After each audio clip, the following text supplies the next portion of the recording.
Ay, ay, ay, ay, ay, ay, ay. Ay, ay, ay, ay, ay, ay. Meow, meow.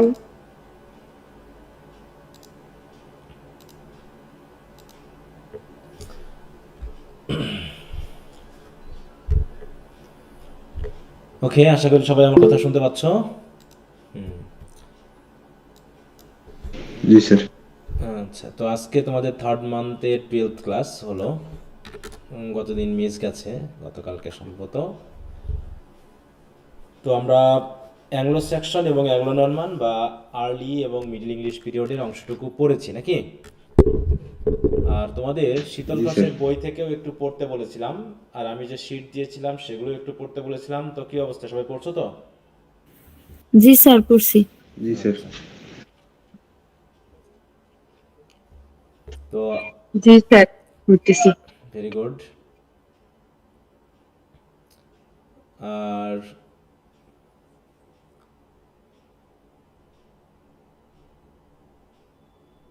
তোমাদের এদিকে পড়া ছিল হচ্ছে political organisation of the political system of U K and U S A 9 March পর্যন্ত। কি অবস্থা এই চ্যাপ্টারটার? স্যার এটা চেঞ্জ করে দেন। পড়ছো সবাই? জি স্যার। জি স্যার। জি স্যার। আচ্ছা, তাহলে টোটাল হলো চ্যাপ্টার 6, তাই না? আমরা শুরু করেছিলাম চ্যাপ্টার কত থেকে এটার? এক থেকে। আমরা কি বাকি যে দুটো পেপার ওই দুটো কিছু পড়েছি না শুরু করি নাই? জি স্যার। এইটার আবার আপনি 1 থেকে 4 পর্যন্ত দিয়েছিলেন, দেন এই 2 সপ্তাহে 5 এবং 6 হয়ে গেল। আচ্ছা, বুঝতে আর পেরেছি। একটা অধ্যায় শুধু বাকি আছে। হুম, আচ্ছা, তাহলে এর চ্যাপ্টার 7টা আমি দিয়ে দিলাম। এই দুটো এগুলো একটু ভালো করে পড়ে নিবা, কারণ এক পর্যায়ে এগুলোর প্রশ্ন বাদ দিয়ে কিন্তু আমাদের অন্য প্রশ্ন চলে আসবে, ঠিক আছে? চাপ কিন্তু বেড়ে যাবে। এই জন্য এখন যেহেতু দিচ্ছি, এটা কিন্তু আমাদের দ্রুত পড়ে শেষ করে ফেলতে হবে। এবং যেগুলো দিয়ে দেবো, কারণ এখনও যেহেতু আমাদের ওটার কিছু বাকি আছে। এটার চ্যাপ্টার 7 পর্যন্ত আছে, তাই না? জি স্যার। জি স্যার। আমার কত পর্যন্ত দেওয়া আছে এখানে? 7 পর্যন্ত দিয়েছে? স্যার 7 পর্যন্তই দেওয়া আছে। সব দেওয়া আছে স্যার। আচ্ছা, কি ব্যাপার। হুম, হ্যাঁ, 7 পর্যন্ত দেওয়া আছে। তাহলে মোটামুটি এটাকে তোমরা পড়ে নিবা সুন্দর করে। আর এরপরে এটাকে আমি একটু আপডেট করে দিব। আপডেট করাটা মনে হয় হয়নি, তাই না? হয়েছে আপডেট করা এটার? না স্যার, 23 সালের গুলো আপডেট করা হয়নি। আচ্ছা, তাহলে ওটাকে আপডেট করে একবারে দিয়ে দিব, দিয়ে একটা সময় দিয়ে আমরা ওটাকে আবার রিভিশনে যাব। আচ্ছা, দিয়ে টেস্ট নেওয়ার চেষ্টা করব। ওকে, আর উইলিয়াম ওয়ার্ডসওয়ার্থের এই অংশটার কি অবস্থা? স্যার পড়ছি তো, এখন বাকিদের তো জানি না। কি অবস্থা বলো তো, এখন শুধু উইলিয়াম একটাতে ওয়ার্ডসওয়ার্থের সমস্যা ডিপ আছে। শর্ট ব্রড কি পড়া হয়েছে সবার? না স্যার। না স্যার, একটু পড়তে হবে। মানে হয় না। এখনো হয়নি? না স্যার, হুম আমিও স্যার। কেন, কয়দিন সময় দেওয়া হয়েছে? আমি স্যার 2 দিনের প্রেশার লো হয়ে পড়ে গেছি স্যার, আর বিছানা থেকে উঠতে পারতেছি না। এখন আপনার ক্লাসের জন্য কোন রকম এই যে জানলার পাশে এসে বসলাম আচ্ছা, বিড়ালের সাথে খেলতে গিয়ে। হুম, এখন কতদিন দেওয়া হয়েছে এটা টোটাল পড়ার জন্য? যেহেতু আমি মুখস্থের ব্যাপার বলি না, আমি বলেছি একটু রিডিং দিতে, তাই না? এটা তো যদি আমরা একটু সুযোগ দিই 2-3 দিনে পড়া হয়ে যায়, কিন্তু সেটা যদি না দাও তাহলে কেমন করে হবে? সবাই খুব ব্যস্ত হয়ে গেছো নাকি আর রোজার 2 দিন মাসে? দেন, আর 2 দিন সময় দেন স্যার। হ্যাঁ, স্কুল কলেজ নাই বলে কি ব্যস্ত হয়ে গেছো? স্যার আর 2 দিন সময় দেন, মানে আমি লিখতেছি তো, নোট করতেছি একটু, নোট মানে করার তো আজকে এখন দরকার লিখতেই নাই। পারিনি। নোটটা তুমি বুঝে না নিও যে স্যার, কি মানে পড়বে। আমার ফোনে পড়া হয় না, মানে আমি ওই আপনি যা দেন আমি লিখে তারপরে পড়ি, এই জন্য একটু কি এই। ফটোকপি করে নেবে? এগুলো না ডাউনলোড আমি করে ফটোকপি করে নেবে। আমি করতেছি না, মানে আমি লিখতে পারি, সমস্যা হয় না, মানে এইটাই একটু দেরিতে হয়ে যাচ্ছে, এবারটাই সবগুলাই লিখছি। আচ্ছা, আমি 2 দিন সময় দিলাম আরো। কিন্তু আচ্ছা স্যার, ঠিক যেহেতু আছে। আমাদের সেকেন্ড ইয়ারে কিন্তু অনেক কিছু পড়া আছে, বিশেষ করে হিস্ট্রি বা এগুলোতে অনেক পড়া আছে, এই জন্য এগুলো একটু দিয়ে দিচ্ছে আগে থেকে, এখন যেন আবার গাফিলতি করো না। আগে পরে দিতাম তাতেও তোমাদের সমস্যা, আগে দিলেও সমস্যা, তাহলে তো হবে না, পড়ে ফেলতে হবে তো। আচ্ছা, তো ঠিক আছে, তাহলে আমি এটা সময় দিলাম। আর চ্যাপ্টার 7 এটা যদি 9 তারিখ মতো ছিল, এটাকে আমি মোটামুটি 17 তারিখ পর্যন্ত দিয়ে দিলাম। ওকে, তাহলে আমরা আমাদের আজকের মূল আলোচনায় চলে যাব। আর শীতল ঘোষ থেকে পড়েছো তোমরা সবাই নরমান, এই জ্যাংলো নরমান পিরিয়ডের অংশটুকু? জি জি স্যার স্যার। পড়ছি। জি স্যার। একটু কাহিনীগুলো একটু মনে রাখবা, তাহলে হবে। আর আমি যেহেতু শিটগুলো যেগুলো দিচ্ছি, বই থেকে যেগুলো পড়াচ্ছি, পরীক্ষায় মোটামুটি এর ভিতর থেকেই ঘুরে ফিরে আসে, টেনশন করার কিছু নাই। হিস্ট্রিতে ভয় পাওয়ার কোনো কারণ নেই, কারণ যেগুলো দিচ্ছি এগুলোকে ভালো মতো পড়লেই, হিস্ট্রি অনেক ব্যাপক জিনিস, তারপরেও এত ব্যাপক বলে এত ভয় পাওয়ার কোনো কারণ নেই। কারণ যেগুলো মোটামুটি পরীক্ষায় আসার মতো বা যেটুকু পড়ালে পারে কাজ হবে, সেগুলো আমি দিয়ে দিচ্ছি। অতএব যেগুলো দিচ্ছি এগুলোকেই তোমরা যদি একটু কবজা করতে পারো, তাতেই ভালো হবে। হ্যাঁ, অতএব টেনশন করার কিছু নাই যে এত টেনশন স্যার, বুঝতেছি না, কিছু করতেছি না। এখানে বোঝাবুঝিরও তো তেমন কিছু নাই, এটা তো আর মানে রকেট সায়েন্স না, তাই না? এখানে কোনো সূত্র নেই, এখানে জাস্ট গল্প কাহিনী, এগুলোকে একটু গুরুত্ব দিয়ে পড়লেই মনে রাখার বিষয়, তাই না? আমরা যে বইগুলো পেলাম, কোন রাজা কোন সময় আসলো, তাই না? তারপর সাহিত্যকর্মের কোথা থেকে শুরু হলো, ক্রিশ্চিয়ানাইজেশন কবে থেকে শুরু হলো, প্যাগানিজম কি ছিল, প্যাগানিজমের অধীনে কয়জন রাইটার ছিল, ক্রিশ্চিয়ান তাতে নর্দাম্ব্রিয়ান লিটারেচারের অধীনে কয়জন রাইটার ছিল, কি ছিল, এই তো বিষয়গুলো কয়েকবার রিভিশন দিলেই কিন্তু মাথায় থেকে যাওয়ার কথা। হ্যাঁ, তো যাই হোক, আমি জানি না তোমরা কিভাবে পড়াশোনা করতেছো, আমি মনে করি ভালো করে পড়াশোনা করতেছো, তবে ক্লাসগুলো করলে আরো ভালো স্যার, হবে। তোদের কোশ্চেন গুলো বোর্ড বই থেকে কি পড়বো? বলো। উইলিয়াম ওয়ার্ডসওয়ার্থের কোশ্চেন গুলো কি বোর্ড বই থেকেই পড়বো? আমি তো কোশ্চেন দিয়েই দিয়েছি, আমি কখনো বইয়ের কথা বলেছি? বলো, তুমি কি খেয়াল করো না এগুলো? ঠিক আছে স্যার, আমি তো নেক্সট টাইম কোশ্চেন দিয়েই দেখবো। দিয়েছি, তাই না? আচ্ছা স্যার। নাকি বুঝতে পারোনি তুমি? না স্যার, বুঝতে পারিনি। কেন, আজ কদিন ধরে দেওয়া আছে তোমাকে, রাইডার্স টু দ্য সি পড়াই ফেললাম, ইডিপাস রেস পড়াই ফেললাম, তা উইলিয়াম ওয়ার্ডসওয়ার্থের দিলাম, এখনো তুমি বুঝতে পারো যে কোথা থেকে পড়তে হবে? হয়তো রেগুলার না, এই জন্য তোমার এই সমস্যাটা। রেগুলার ক্লাস করো? হ্যাঁ স্যার, আমি নতুন এই মাস থেকে জয়েন হয়েছি, এই মাস 3টা থেকে? ক্লাস করছি। তাহলে হতে পারো, হ্যাঁ, হ্যাঁ। যদি নতুন হয়ে থাকো তাহলে হয়তো বা জানো না, অথবা যদি পুরনো হয়ে থাকো তুমি রেগুলার ক্লাস করো না, এই জন্য জানো না, কিন্তু এটা তো জানার না কথা। স্যার, আমি নতুন। হুম, এগুলো আমি তো কোশ্চেন আনসার দিয়ে দিচ্ছি, এখানে দিয়ে দিয়েছি, হ্যাঁ, গুগল ক্লাসরুমে সব আছে, এখান থেকেই পড়ে ফেলবো। স্যার, গুগল ক্লাসরুম থেকে উইলিয়াম ওয়ার্ডসওয়ার্থের কোশ্চেন গুলো পড়বো প্লাস নোট করবো।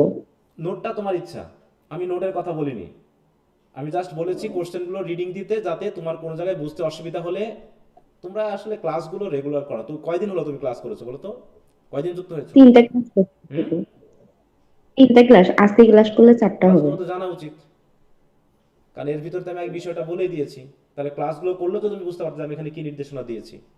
হ্যাঁ, নির্দেশনা কয়েকভাবে দেওয়া হয়, তারপরেও তোমাদের কাছে পৌঁছায় না। কারণ কি?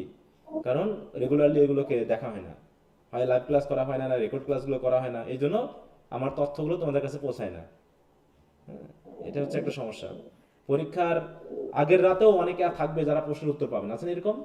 পরীক্ষার সময় এরকম হয়েছে না? হ্যাঁ স্যার, অনেকেরই হয়। পরীক্ষার আগের রাতেও তারা জানে না যে স্যার কি প্রশ্ন দিয়েছে, কোথায় দিয়েছে, কোনগুলো পড়তে হবে, তারা জানে না পরীক্ষার আগের রাতে। তাহলে এগুলো খুবই নিজের কাছে খারাপ লাগার বিষয় যে এত কিছু দিয়ে দেওয়ার পরে, এত নির্দেশনা, এত রেকর্ড ক্লাস থাকা সত্ত্বেও তারা নির্দেশনাগুলো বুঝে না, হ্যাঁ, নির্দেশনাগুলো পায় না, হ্যাঁ, জানে না। এগুলো খুবই খারাপ কথা। তো যাই হোক, এখন বাকিটা আর বলে বলে লাভ নেই। সেকেন্ড ইয়ারের পর থার্ড ইয়ার থেকে আর আমি কিচ্ছু বলি না, হ্যাঁ, কারণ বলা বলিরা কিছু নাই। কারণ তোমরা যদি অ্যাক্টিভ না হয়, আমার পক্ষে সম্ভব না কোনোভাবেই তোমাদেরকে বিষয়গুলোকে একদম মাথায় ঢুকিয়ে দেওয়া, তোমাদেরকে নিতে হবে তো, হ্যাঁ। ওকে, তাহলে আমরা এখন চলে যাব হচ্ছে পরবর্তী এইজটা আছে কি, দ্য এজ অফ চসার, তাই না? জি স্যার। The age of Chaucer.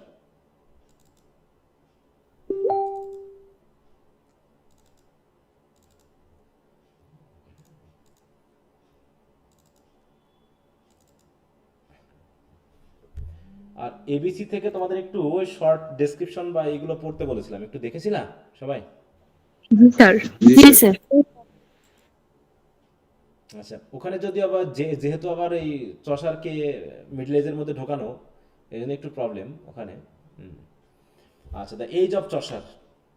চসারের এজ নিয়েও ঝামেলা আছে, 1340, 1350 বিভিন্ন বইয়ে বিভিন্ন ধরনের দেওয়া আছে। তো সমস্যা নেই, 1340টাই খেয়াল রাখবা। An ABC of English literature, এই বইটাতে যেভাবে দেওয়া আছে এজ লিমিটটা, সেভাবে তোমরা একটু খেয়াল করবা। তাহলে আমরা মোটামুটি দেখলাম যে নরমান কনকুয়েস্ট, তাই না?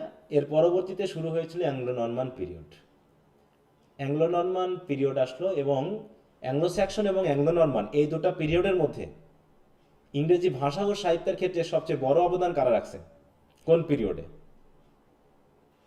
Anglo Norman Anglo Section Norman period পিরিয়ডে, এ। তাই না? অ্যাংলো নরমান পিরিয়ডে, কারণ তারা অ্যাংলো স্যাকশন পিরিয়ডে এসেছিল ল্যাটিন ভাষা, তাই না, ধর্মীয় সাহিত্যার ক্ষেত্রে। আর নরমান পিরিয়ড আসলে কোন দেশের ভাষা জানো? ফ্রান্সের ফ্রান্সের ভাষা। তাই তো, ফ্রেঞ্চ।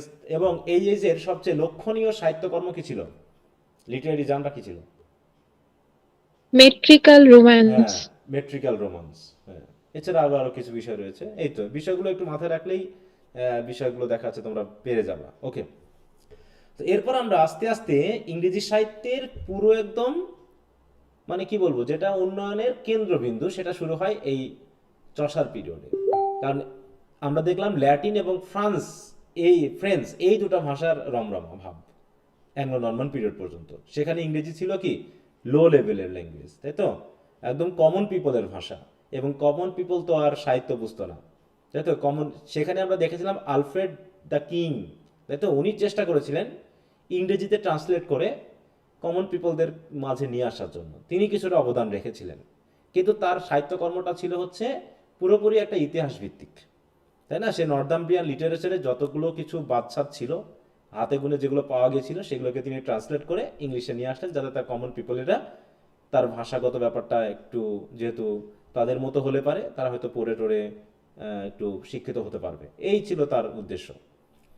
তো পরবর্তীতে ইংরেজি সাহিত্য একদম সর্বোচ্চ লেভেলে পৌঁছে যায়, যেটা বলবো এই তিনটা এজের ভিতর, সেটা হচ্ছে এই দ্য এজ অফ চসার। আমরা একটু হিস্ট্রিক্যাল বিষয়টাকে পড়ে নিই। আমরা যে কোনো এজের তিনটা বিষয় কিন্তু খেয়াল করি প্রধানত, যে এই তিনটার মধ্যে কোনো না কোনো একটা বিষয় কিন্তু এজকে এফেক্ট করে। একটা হচ্ছে, প্রথমত হচ্ছে রিলিজিয়াস যে একটা ইনফ্লুয়েন্স, আর একটা হচ্ছে পলিটিক্যাল ইনফ্লুয়েন্স, আর একটা হচ্ছে ইকোনমিক ইনফ্লুয়েন্স। এই তিনটা জিনিস কিন্তু কোনো না কোনোভাবে, হয় তিনটা একসাথে, আর না হয় কোনো না কোনো একটা ওই সময়ের সাহিত্যকর্মকে বা মানুষের জীবনকে প্রভাবিত করে। আর সাহিত্য তো হচ্ছে কি মানুষের জীবন থেকেই তো নেওয়া। সাহিত্য কি বাইরের কোনো কিছু? বলো তো। না স্যার। সাহিত্য হচ্ছে কি মানুষের জীবন থেকেই নেওয়া। তো সেই আদলে দেখা যাচ্ছে সবকিছুই মোটামুটি চলে আসে সাহিত্যের ভিতরে। অর্থনীতি, রাজনীতি, ধর্ম, যা কিছু মানুষের জীবনের উপর প্রভাব বিস্তার করে। তো এই চসার এই যে আমরা দেখবো যে বেশ কিছু বিষয় মানুষের জীবনে প্রভাব বিস্তার করেছিল। এখানে কিছু শর্ট নোটের জন্য কিছু বিষয় রয়েছে, যেমন 100 ইয়ার্স ওয়ার, ব্ল্যাক ডেথ, হ্যাঁ, এই বিষয়গুলো, পিজেন্ট রিভোল্ট, এরকম কিছু পলিটিক্যাল এবং মানে কি বলবো রাজনৈতিক এবং মানে ধর্মীয় ব্যাপারটা এখানে অবশ্য কম ছিল, রাজনৈতিক প্রভাবটাই এর পরবর্তীতে বেশি চলে আসে। দেখো, হিস্ট্রি অফ দ্য পিরিয়ড মানে চসার এজের পিরিয়ডের the two great movements may be noted in the complex life of England during the 14th century. 14th century মানে কখন থেকে শুরু? 14th century 1301 থেকে। হ্যাঁ, 1301 থেকে 1400 পর্যন্ত নাকি? হ্যাঁ, এটাকে বলা হচ্ছে 14th century। তাহলে আমরা যেহেতু চসার এজ পাচ্ছি কত থেকে? 1350 40-50 এটা 40 হিসাবে এটাও কিন্তু ওই 14th সেঞ্চুরির মধ্যেই পড়ছে। তাহলে 14th সেঞ্চুরিতে বলছে দুইটা গ্রেট মুভমেন্ট বিশেষভাবে ইংল্যান্ডের লাইফকে, হ্যাঁ, মানে ইংলিশ পিপলদের লাইফকে অনেকখানি প্রভাব বিস্তার করে। হ্যাঁ, দ্য ফার্স্ট ইজ পলিটিক্যাল। দেখো, প্রথমটা হচ্ছে কি পলিটিক্যাল, রাজনৈতিক, and culminates in the reign of Edward the third. And A B C of English literature থেকে যদি আমরা দেখি, ওখানে এডওয়ার্ড দ্য থার্ড, তাহলে আমাদের প্রথম রাজা কে ছিল জানো ইংল্যান্ডের? মনে আছে? Alfred the great. না না না, মানে একদম ওটা তো ছিলই, কিন্তু সাল তারিখ অনুসারে উইলিয়াম কি জানো, তাই না? William the first. কে ছিল? ফার্স্ট।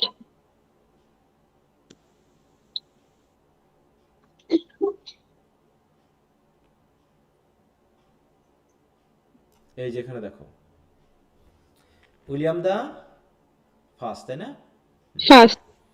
তারপর দেখো উইলিয়াম দা সেকেন্ড ছিল। এগুলো পরবর্তীতে অতটা আসেনি আমাদের সাহিত্যের ভিতরে। দেখো উইলিয়াম দা ফার্স্টের নাম আসার পর থেকে বাকি যে রাজাগুলো আসছে, হেনরি দ্য ফার্স্ট, স্টিফেন, এরা ছিল কি নরমান কিং। দেখো নরমান কিং। এরপর পরবর্তী যে শুরু হলো, দেখো দেখো প্ল্যাটাজেনেন্ট, হ্যাঁ দেখো প্ল্যাটাজেনেন্ট কিংস। এর মধ্যে হেনরি দ্য সেকেন্ড হচ্ছে, Anjou, Richard the first, John, Henry the third, Edward the first, Edward the second, এবং পরবর্তী আমরা নাম পাচ্ছি কার এখন, এডওয়ার্ড দ্য থার্ড, না? এই নামটা কিন্তু পাচ্ছি দেখো যে 1327 থেকে 1377, তার মানে চষারের সময়। তার মানে এই রাজাগুলোর নাম আর আমাদের অতটা প্রয়োজন হচ্ছে না। জাস্ট পেয়েছিলাম উইলিয়াম দ্য ফার্স্ট, তারপর হচ্ছে এডওয়ার্ড দ্য থার্ড। বাকিগুলো খুব একটা মেজর হিসেবে আমরা দেখছি না। তাহলে এডওয়ার্ড দ্য থার্ড এই সময় ছিল হচ্ছে রাজা ইংল্যান্ডের। তা বলতেছে বিশেষ করে এই রাজনৈতিক যে পলিটিক্যাল যে মুভমেন্ট, এই মুভমেন্টটার কালমিনেট করে, মানে কি সর্বোচ্চ চূড়ায় পৌঁছে যায়, মানে খুব মানে কি শক্তিশালী হয়ে ওঠে এডওয়ার্ড দ্য থার্ডের সময়ে। It shows the great growth of the English national spirit following the victories of Edward and the Black Prince on French soil during the 100 Years' War. 100 Years' War এইটা হচ্ছে এখানে সবচেয়ে জরুরি। 100 Years' War কি এবং কাদের মধ্যে হয়েছিল সেটা যদি আমরা একটু দেখি।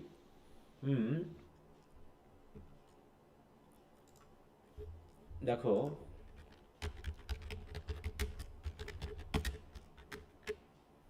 100 Years' War,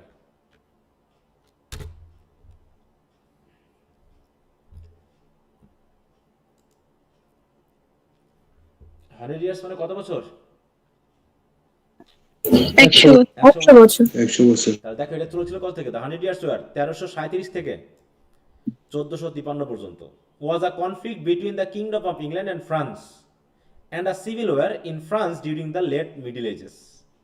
এটা হচ্ছে কাহিনী। আর এই সময়ে মেনলি দেখো Edward the third of England, এই সময়ে এটা বেশি পরিমাণে শক্তিশালী হয়েছিল এই যুদ্ধটা।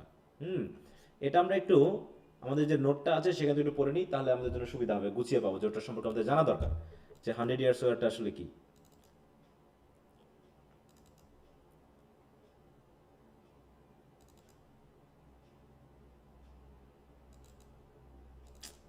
বাবা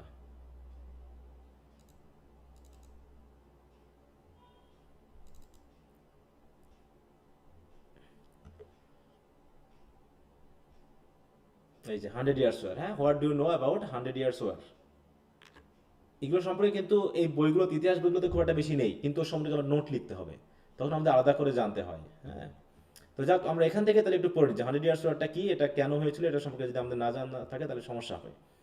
তো দেখো এটা বলছে, দেখো the 100 years war was a long lasting conflict কার ভিতরে, বিটুইন ইংল্যান্ড অ্যান্ড ফ্রান্স, না, ফ্রান্স। ফর ওভার সেঞ্চুরি, মানে ফর ওভার আ সেঞ্চুরি, 100 বছরের বেশি, 1337 থেকে 1453। Of course the war did not go on all the time in the period mention, কিন্তু যুদ্ধটা যে একদম চলমান ছিল 100 বছর ধরে তা নয়, মাঝে মাঝে হয়তো যুদ্ধ বন্ধ ছিল, যেমন চলছে ইসরায়েল এন্ড ফিলিস্তিন, তাই না?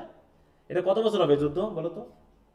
তলের থেকে শুনতেছি আমরা, এটাও তো 100 বছর হতে আসলো নাকি প্রায়, ইসরায়েল এবং ফিলিস্তিনের যুদ্ধ, তাই নাকি? সে 48 সালে শুরু হয়েছে, 1948-এ বা তার পরবর্তীতে, দ্বিতীয় বিশ্বযুদ্ধ পরবর্তী এইগুলো তো শুরু হয়েছে, সেটা এখনো চলছে।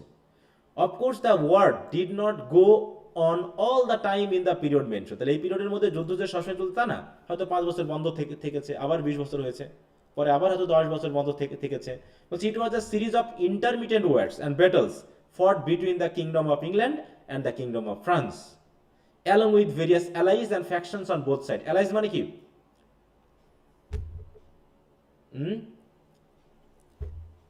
অ্যালাই মানে বুঝো, সহযোগী দেশ, যারা সাহায্য মিত্র, করে, স্যার। মিত্র দেশ, তাই না? মিত্র বাহিনী, মানে মেইন যুদ্ধ হচ্ছে কার কার সাথে? ইংল্যান্ড আর ফ্রান্সের মধ্যে, তাই না? ফ্রান্সের সাথে। ফ্রান্সের মধ্যে, কিন্তু ফ্রান্সের দেখাচ্ছে পার্শ্ববর্তী দেশগুলো হয়তো ফ্রান্সের পার্শ্ববর্তী দেশ ফ্রান্সকে সাহায্য করছে, ইংল্যান্ডের পার্শ্ববর্তী দেশ হয়তো বা ইংল্যান্ডকে সাহায্য করছে, ঠিক আছে? এইটাকে বলা হচ্ছে এলাই। তাহলে এদের সাথে মিলে পুরো যুদ্ধটা হয়েছে। তো যাই হোক, the war actually covered the reign of 5 English kings. তাহলে আমরা কয়টা রাজা পাচ্ছি এখানে, আমরা একটু দেখি। তাহলে মনে করো 1337 থেকে শুরু, তাহলে এডওয়ার্ড দ্য থার্ড, তাই না? তারপরে শেষ হয়েছে 1553, সরি 1453, তাই তো? 1453, তাহলে কয়টা রাজা পাচ্ছি আমরা? এই 1453, হেনরি দ্য 6 পর্যন্ত, না? এই পর্যন্ত। তাহলে কয়টা? 1 2 ছয়টা। 3 4 5, পাঁচটা। 5টা রাজা এই যুদ্ধের সাথে কিন্তু জড়িত ছিল। In the rush of this great national movement, separating England from the political ties of France. এখন কেন খেয়াল করো তো, যখন অ্যাংলো নরমান পিরিয়ড ছিল তখন মেইনলি কাদের প্রভাব ছিল? ফ্রান্সের প্রভাব ছিল, কারণ ফ্রান্স থেকেই তো নরমানরা গিয়েছিল, নাকি? তারা তাদের ভাষা নিয়ে গেল, তারা সাথে করে তাদের সাহিত্যকর্ম নিয়ে গেল। অতএব সেই সময়ে ইংল্যান্ডের উপরে বড় ধরনের প্রভাব ছিল কাদের? ফ্রান্সের, ফ্রান্স তাই না? যেমন 1947 পরবর্তী এই বাংলাদেশের উপরে বা তাই তো, পশ্চিম বা পূর্ব পাকিস্তানের উপরে, যেটা বাংলা আমরা বলছি, বাংলাদেশ, পূর্ব বাংলা বা বাংলাদেশ, এর উপরে প্রভাব ছিল কাদের? পশ্চিমা পাকিস্তান। পশ্চিম পাকিস্তানিদের। তাহলে ওদের থেকে আমরা সেপারেট হওয়ার জন্যই তো যুদ্ধ করলাম। ঠিক একইভাবে ইংল্যান্ডকে পলিটিক্যাল টাইজ অফ ফ্রান্স, তাহলে ফ্রান্সের রাজনৈতিক যে বন্ধন সেখান থেকে মুক্ত করার জন্য আমরা তারা করলো কি, একটা বড় ধরনের ন্যাশনাল মুভমেন্ট শুরু হয়ে গেল। And to a less degree from ecclesiastical bondage to Rome, সাথে সাথে ওই যে অ্যাংলো স্যাক্সন পিরিয়ডে রোমেরও যে আমরা অধীনে ছিলাম, বিশেষ করে ওই যে পুরোহিতের দিক থেকে, যাজক বর্গের দিক থেকে, নাকি, বা চার্চের যে প্রভাব, এদিক থেকেও কিন্তু আমরা রোমের অধীনে ছিলাম, মানে ইংল্যান্ড রোমের অধীনে ছিল। তা ওদের থেকে মুক্ত হওয়ার জন্য করলো কি, the mutual distrust and jealousy which had divide nobles and commons war momentarily swept aside by a wave of patriotic enthusiasm. হ্যাঁ, প্যাট্রিয়টিক মানে কি, দেশের সাধারণ জনগণ এক দেশপ্রেমে উত্তেজিত হয়ে তারা করলো কি, এদের বিরুদ্ধে যুদ্ধ করলো, মুভমেন্ট শুরু করলো। The French language lost it's official Prestige. তাহলে আমরা দেখলাম মোটামুটি অ্যাংলো নরমান পিরিয়ডের আগ পর্যন্ত ল্যাটিন ছিল অফিসিয়াল ভাষা, যখন নরমানরা আসলো তখন ফ্রেঞ্চ হয়ে গেল অফিসিয়াল ভাষা। তারপরে এই যে ন্যাশনাল মুভমেন্ট যখন শুরু হলো, ঠিক আমাদের মতো না, যে আমরা যখন ভারতের অধীনে ছিলাম তখন হিন্দি ছিল ভাষা, ইংলিশ ছিল ভাষা। তারপর যখন পাকিস্তানের অধীনে আসলাম তারা উর্দু করতে চাইলো, আমরা আন্দোলন করে আমরা বাংলাকে আমাদের কি করলাম, মাতৃভাষা বানালাম, তাই তো? তা ওরাও ঠিক এই ল্যাটিন, ফ্রান্স এগুলোকে বাদ দিয়ে তারা করলো কি, ইংলিশ বিকেম দ্য স্পিচ, দেখো, not only of the common people but of courts and parliament as well. তাহলে কোন পিরিয়ডে পাইলাম এটা আমরা? বা 14th century। 14th centuryতে এসে English got the Prestige of being the state language of England. তাহলে আজকে যে ইংলিশ ভাষা আমরা পাচ্ছি, সারা বিশ্বের দামি ভাষা, সে আসলে কি এরকম দামি ছিল? এরকম দামি ছিল না। ঠিক একসময় যেমন সংস্কৃত ভাষা খুব একটা দামি ভাষা ছিল, তাই না? আজকে সেটা মৃতপ্রায়। ঠিক ওইভাবে দেখা যাচ্ছে ইংলিশ ছোট ছিল, ইংলিশ কিন্তু শক্তিশালী হয়ে গেছে। হ্যাঁ, কমন পিপলের ভাষা থেকে সে এখন প্রেস্টিজিয়াস একটা ভাষা হয়ে গেছে, তাই না? তাহলে এটা হলো রাজনৈতিক ব্যাপার, যে রাজনৈতিক ঘটনাটা 100 ইয়ার্স ওয়ারের মাধ্যমে চলে এসেছে। তো 100 ইয়ার্স ওয়ারটা আমরা একটু পরে শেষ করি, হ্যাঁ, তাহলে একবার হয়ে যাবে। তাই বলছে, the war actually covered the reign of 5 English kings and cause death to the numerous soldiers of both side. এর পিছনের প্রধান কারণ কি ছিল দেখো।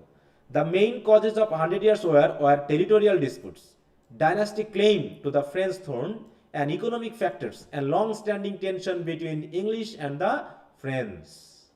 ঠিক আছে, এদের মধ্যে এর পিছনে কারণগুলো দেখো। It was marked by several significant events including the Battle of Crécy, যেটা 1346, the Battle of Poitiers and the capture of the French king John II at the Battle of Poitiers। এই কারণগুলো। The war also saw the involvement of notable historical figures such as Joan of Arc, who played a crucial role in the later stages of the conflict। Joan of Arc, এ হচ্ছে ফ্রান্সের দিক থেকে, হ্যাঁ, ফ্রান্সকে ইংল্যান্ডের হাত থেকে রক্ষা করার জন্য। দেখো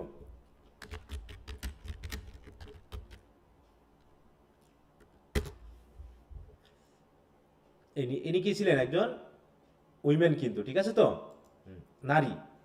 তো যখন মোটামুটি দেখা যাচ্ছে যে ইংল্যান্ড, হ্যাঁ, ফ্রান্সের উপরে প্রভাব বিস্তার করতেছে, তখন এই জোয়ান অফ আর্ক তিনি মেনলি অস্ত্র ধরেন। হ্যাঁ, দেখো, Joan of Arc is a patron saint of France, honoured as a defender of the French nation for a role in the siege of Orleans and আর insistence on the coronation of Charles the, দেখো, Charles the seventh of France during the 100 years war. তাহলে Charles the seventh of France, এই যে দেখো Charles the seventh, তাহলে Charles the six পর্যন্ত আমরা দেখতে পাচ্ছি। এই যে দেখো Charles the seventh, sorry Henry গেল, ওটা আসেনি। আচ্ছা, জেমস চার্লস পরে আসবে, ওখানে দেওয়া হয়নি।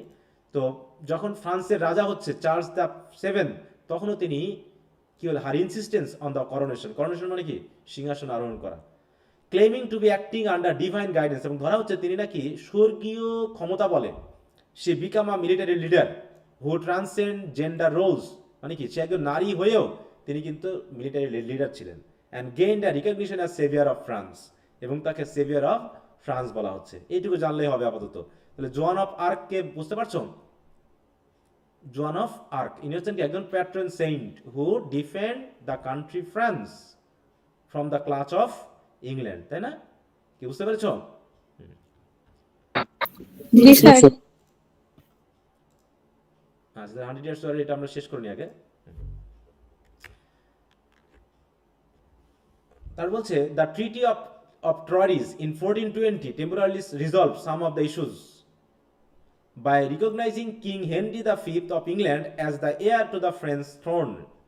তার মানে 1420-এ মোটামুটি ইংল্যান্ড একটু জিতে যায়, এবং ট্রিটি অফ ট্রয়েস, সন্ধির মাধ্যমে, ট্রিটি মানে কি, সন্ধি, এর মাধ্যমে ফ্রান্স থ্রোনের কি হলো, এয়ার মানে কি, উত্তরাধিকার হয়ে গেল কে, Henry the fifth. However the war continued, কিন্তু যুদ্ধ শেষ হয়নি, and eventually the French forces led by Joan of Arc were able to reverse their fortunes and drive the English out of most of France থেকে ইংলিশকে তাড়িয়ে দিল। And the war ended in 1453 with the French regaining control of most of their territory.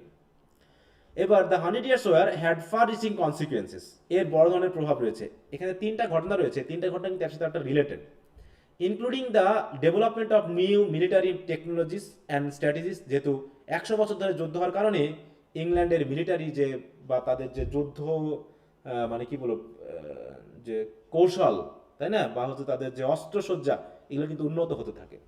এবং the emergence of powerful monarchies in both England and France, এবং শক্তিশালী Monarch বা রাজা এই সময় কিন্তু সিংহাসনে আরোহণ করে, কারণ দুই দেশের রাজাই শক্তিশালী ছিল। And a sense of national identity in both countries, এবং দুটা দেশেই জনগণের মধ্যে একটা জাতীয়তা বোধ জেগে ওঠে, তাই তো, এই যুদ্ধের কারণে। It also had a significant impact on the lives of ordinary people and the economy of the affected regions. Most of all, the immediate result of the war was of developing new national pride among Englishmen who had been living for long under the shadow of France. তারা ফ্রান্সের অধীনে ছিল এতদিন, তাই তো, তারা এখন করলো কি, ইংলিশম্যান হিসেবে তাদের জাতীয়তা বোধ ডেভেলপ করলো, and had nearly forgotten this sense of national dignity। হ্যাঁ, কারণ তারা এটা প্রায় ভুলে গেছিল সেই অ্যাংলো নরমান পিরিয়ডে এসে। The English Parliament came into prominence, and this was a revolutionary phenomenon, bringing about changes in class structure and in the process helping the growth of democratic awareness। তাহলে কি 100 ইয়ার্স ওয়ার সম্পর্কে বোঝা গেল কিছু? জি sir. এটা কি করেছিল, এটা বড় ধরনের একটা কিন্তু প্রভাব বিস্তার করেছিল ইংরেজি জাতির উপরে। হ্যাঁ, এবার হচ্ছে the second movement is social, সামাজিক ব্যাপার। সেটা কি ছিল? It falls largely within the reign of Edward successor Richard the second. তাহলে এটা ছিল হচ্ছে এডওয়ার্ড দ্য থার্ডের সময় বা পরবর্তী, কিন্তু তার যে পরবর্তী সাকসেসর যে রিচার্ড দ্য সেকেন্ড, তার সময় মেনলি এটা বড়ভাবে মানে দেখা গিয়েছিল। Marks the growing discontent with the contrast between luxury and poverty. মানে ওই যে ফ্রান্সে আমরা দেখেছিলাম যে ফ্রেঞ্চ বিপ্লব হয়েছিল, কিসের কারণে বলো তো? ফ্রেঞ্চ বিপ্লব কেন হয়েছিল? ফরাসি বিপ্লব। কাদের কাদের ভিতরে যুদ্ধ হয়েছিল ফরাসি বিপ্লবে, জানা আছে? যাজক সম্প্রদায় আর শুধু যাজক না, কমন পিপল, আর একটা হচ্ছে অ্যারিস্টোক্রেসি, ট্রু। ধনী এবং গরিব সম্প্রদায়ের মধ্যে নাকি হ্যাঁ লোয়ার ক্লাস এবং হায়ার ক্লাস সোসাইটির পিপলদের মধ্যে এই যুদ্ধটা মেইনলি হয়েছিল। কারণ কি হয়েছিল? কারণ এই হায়ার ক্লাস পিপলেরা লোয়ার ক্লাস পিপলদেরকে একদম যাচ্ছে তাই ভাবে আচরণ করত, বিশেষ করে রাজার শক্তিতে এবং যাজকদের ক্ষমতা নিয়ে তারা কি করেছিল, তারা এই কমন পিপলদের কাছ থেকে বিভিন্ন ধরনের সুবিধা আদায় করে নিত এবং এদেরকে ব্যাপকভাবে অত্যাচার করত। ঠিক আছে। তো সেই ব্যাপারটা এখানেও ঘটেছিল। দেখো, luxury and poverty between the idle wealthy classes, তাহলে কি যারা ওয়েলদি তারা ছিল idle, and the overtaxed peasants, আর ওদিকে যারা কৃষক সম্প্রদায়ের গরিব তাদের উপরে চাপিয়ে দেওয়া হচ্ছে ব্যাপক পরিমাণ ট্যাক্স। এই কারণেও কিন্তু সামাজিক কিছু মুভমেন্ট এখানে হয়, যেটা এই ইংলিশ লাইফে একটা বড় ধরনের প্রভাব বিস্তার করে। Sometimes this movement is quiet and strong, কখনো খুবই শান্ত কখনো strong, as when Wycliffe arouses the conscience of England. একটা নতুন নাম আসলো, নাম কি হচ্ছে? উইকলিফ। ঠিক আছে। উইকলিফ একজন রাইটার, তিনি একজন প্রিস্ট। তিনি কি করেছিলেন? বাইবেলকে ইংরেজিতে ট্রান্সলেট করেছিলেন, তাই না? দেখো, যতক্ষণ না আমরা ধর্মগ্রন্থ পড়ছি, ধর্মে কি বলা হচ্ছে জানতেছি, ততক্ষণ পর্যন্ত কি করত তৎকালীন যাজকেরা ওই ধর্মের নাম করে কমন পিপলদেরকে কি করত? অত্যাচার করত। কিন্তু যখন ইংরেজি ভাষায় বাইবেলকে ট্রান্সলেট করা হলো এবং কমন পিপলেরা কি করলো বলো?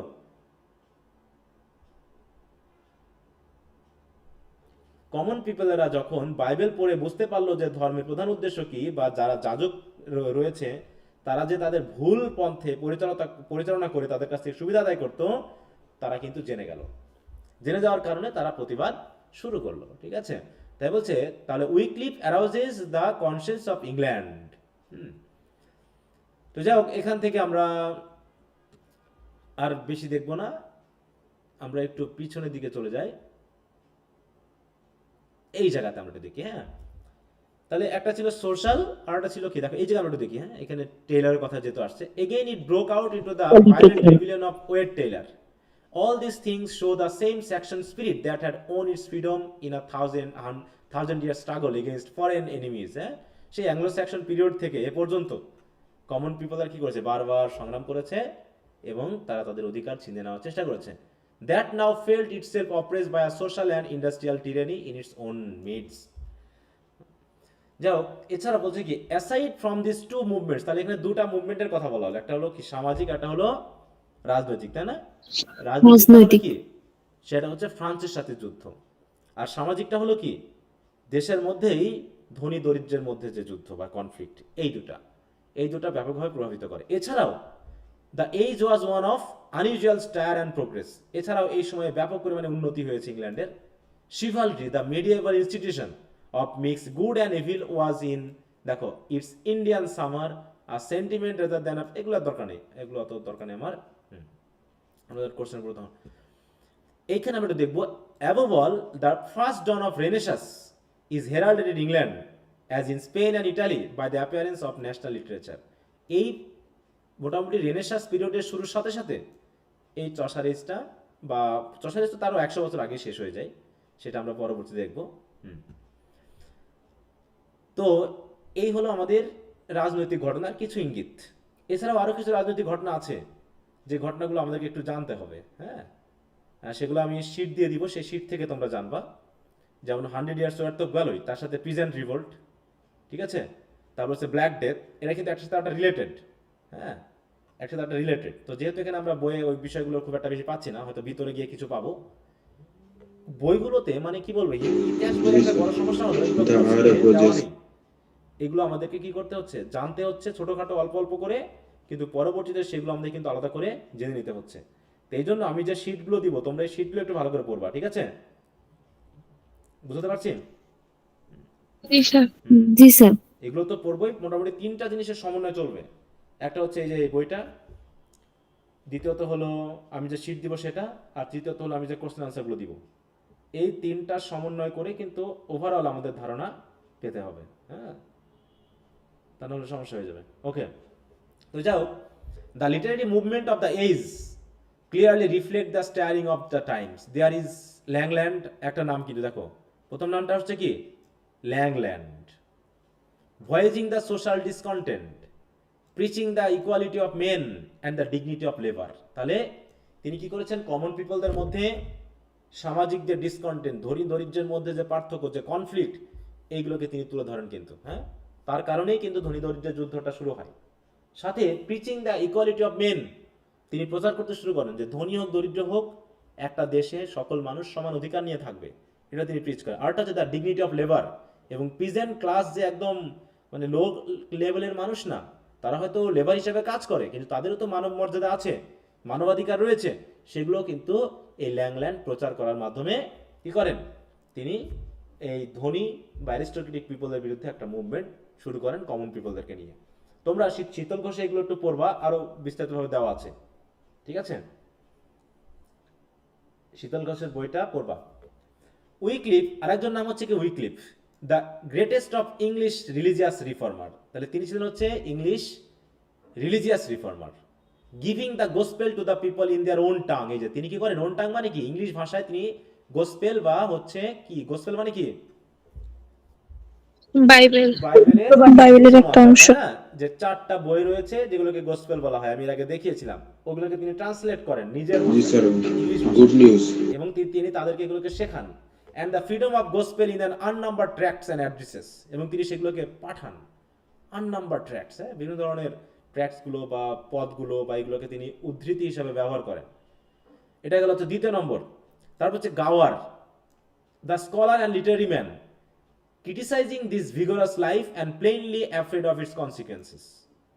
তিনি আবার একটু অ্যারিস্টোক্রেটিক লাইফ ছিলেন, তাই তো, তিনি আবার একটু ক্রিটিসাইজ করছেন ভিগোরাস লাইফকে, এবং প্লেনলি অ্যাফ্রেড অফ ইটস কনসিকুয়েন্স, তাই তো, তিনি দেখিয়েছেন যে আমাদের জাঁকজমকপূর্ণ জীবনযাপন সবসময়ের জন্য ভালো না, এটার খারাপ কনসিকুয়েন্স বা ফলাফল থাকতে পারে, এগুলো তিনি প্রচার করেছেন। আরেকজন হচ্ছে ম্যান্ডেভিল দ্য ট্রাভেলার। ম্যান্ডেভিল তিনি ছিলেন আবার traveller, romancing about the wonders to be seen abroad, এবং তিনি চেষ্টা করেছেন কি মোটামুটি বিভিন্ন জায়গায় ভ্রমণ করে বিভিন্ন দেশ সম্পর্কে জেনেছেন। তাহলে আমরা কয়জনের নাম জানলাম এখানে টোটাল? 3 জন। 4 জন। 4 জন, তাই না? প্রথম হচ্ছে কি ল্যাংল্যান্ড, তারপর জন ল্যাংল্যান্ড, উইকলিফ, গাওয়ার, এবং হচ্ছে ম্যানলিফ। এবং এই এজের সবচেয়ে উল্লেখযোগ্য হচ্ছে above all there is Chaucer. তিনি ছিলেন কি, তিনি ছিলেন একসাথে scholar, traveller, businessman, courtier, sharing in all the stirring life of his time. মানে মূল কথা হলো তার সময়ের যা কিছু আছে সব কিছুর সাথে তিনি জড়িত ছিলেন। And reflecting it in literature, এবং তার এই অভিজ্ঞতাগুলোকে তিনি কি করেছেন, তার এই সাহিত্যকর্মের মাধ্যমে তুলে ধরেছেন, as no other but Shakespeare has ever done. ইংরেজি সাহিত্যের ক্ষেত্রে শেক্সপিয়ারের পরেই হচ্ছে চসারের স্থান, যে তিনি কি করেছেন, ভিগোরাসলি লিখেছেন, ব্যাপক পরিমাণে তিনি রাইটিং করেছেন। Outside of England the greatest literary influence of the age was of Dante, Petrarch এবং বোকাসিও, এরা হচ্ছে ফ্রান্সের, তাই তো।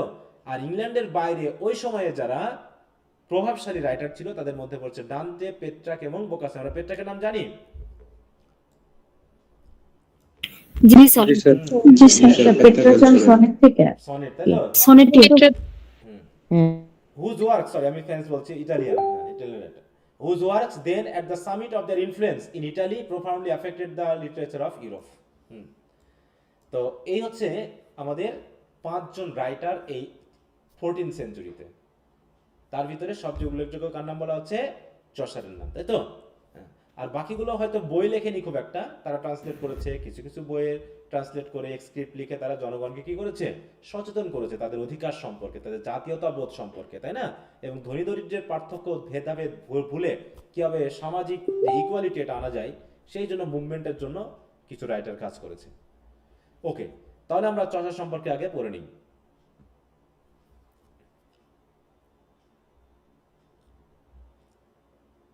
এই যে মেইন প্রশ্নই আসে চসার থেকে, ঠিক আছে তো, বিশেষ করে ব্রড কোশ্চেন।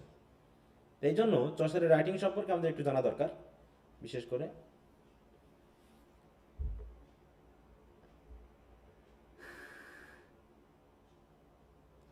সবাই কি শুনতে পাচ্ছ আমার কথা? জি স্যার। আচ্ছা, আমরা উপরের অংশটুকু পড়বো না, কারণ এই কথাগুলো একই বিষয় ঘুরে ফিরে আসবে। আমরা লাইফ অফ চসার থেকে পড়ি, হ্যাঁ, এইখান থেকে বলছে for our convenience the life of Chaucer is divided into 3 periods. এই পিরিয়ডগুলো খেয়াল রাখবে, কারণ এইখানেই প্রশ্নটা আসে। তাই তো, discuss the contribution of Chaucer on English language এবং লিটারেচার, অথবা 3 ফেজেস, ডেভেলপমেন্টের ফেজেস, এবং কোন এজটা কোন দেশের প্রভাব বিস্তার করেছে। এই জায়গাটা হচ্ছে এখানকার ব্রড কোশ্চেনের জন্য একটা গুরুত্বপূর্ণ, হ্যাঁ, অবস্থান। এবার যে কোন কোশ্চেনটা এসে গেছে, আমি সব লেখা লাল দেখতেছি কেন? বলো। লেখাগুলো লাল দেখতেছি যে। লাল? হ্যাঁ স্যার। তাই? দেখো এখানে যদি কোশ্চেন দেখো, এখানে আমরা সবগুলো চসার দিয়ে পাচ্ছি না। দেখো, why is Chaucer called the father of English poetry, আর হচ্ছে discuss the 3 stages of Chaucer's poetic development, আর হচ্ছে what picture of 14th century and society do you find in Chaucer's Canterbury Tales. এই হচ্ছে কোশ্চেন। তারপরে কি পুরোটাই কি চসার নিয়ে না? জি জি স্যার। স্যার। জি স্যার। এই জন্য এই জায়গাতে একটু আমরা গুরুত্ব দিব। দেখি প্রশ্নটা কি আসছে। ক্যান্টারবারি টেলস এবং নরমান কনকোয়েস্ট, স্যার এই দুটো আসছে। ক্যান্টারবারি টেলস যেটা প্রশ্নটা আছে, how does Chaucer represent 14th century life, তাই তো, and society in his the Canterbury Tales. তার মানে এই কোশ্চেনটা চলে এসেছে, এই যে এটা, তাই তো, রিপ্রেজেন্টেটিভ পয়েন্ট বা এটা চলে এসেছে। তিনটাই মেইনলি ইম্পর্টেন্ট কোশ্চেন ঘুরে ফিরে আসে। এর আগের বার এসেছিল ফাদার, তাহলে এবার তোমাদের আসার মতো সম্ভাবনা আছে কোনটা? 3 নম্বর, হ্যাঁ, 3 স্টেজেস। তাহলে এই জায়গাটা 3 stages। কারণ 22 এসেছে এইটা, 23 এসেছে এইটা। এবার তাহলে তোমাদের এটা কিন্তু ইম্পর্টেন্ট, হ্যাঁ, ভেরি ভেরি ইম্পর্টেন্ট, খেয়াল রাখবো। ঘুরে ফিরে এগুলোই আসে। ওকে,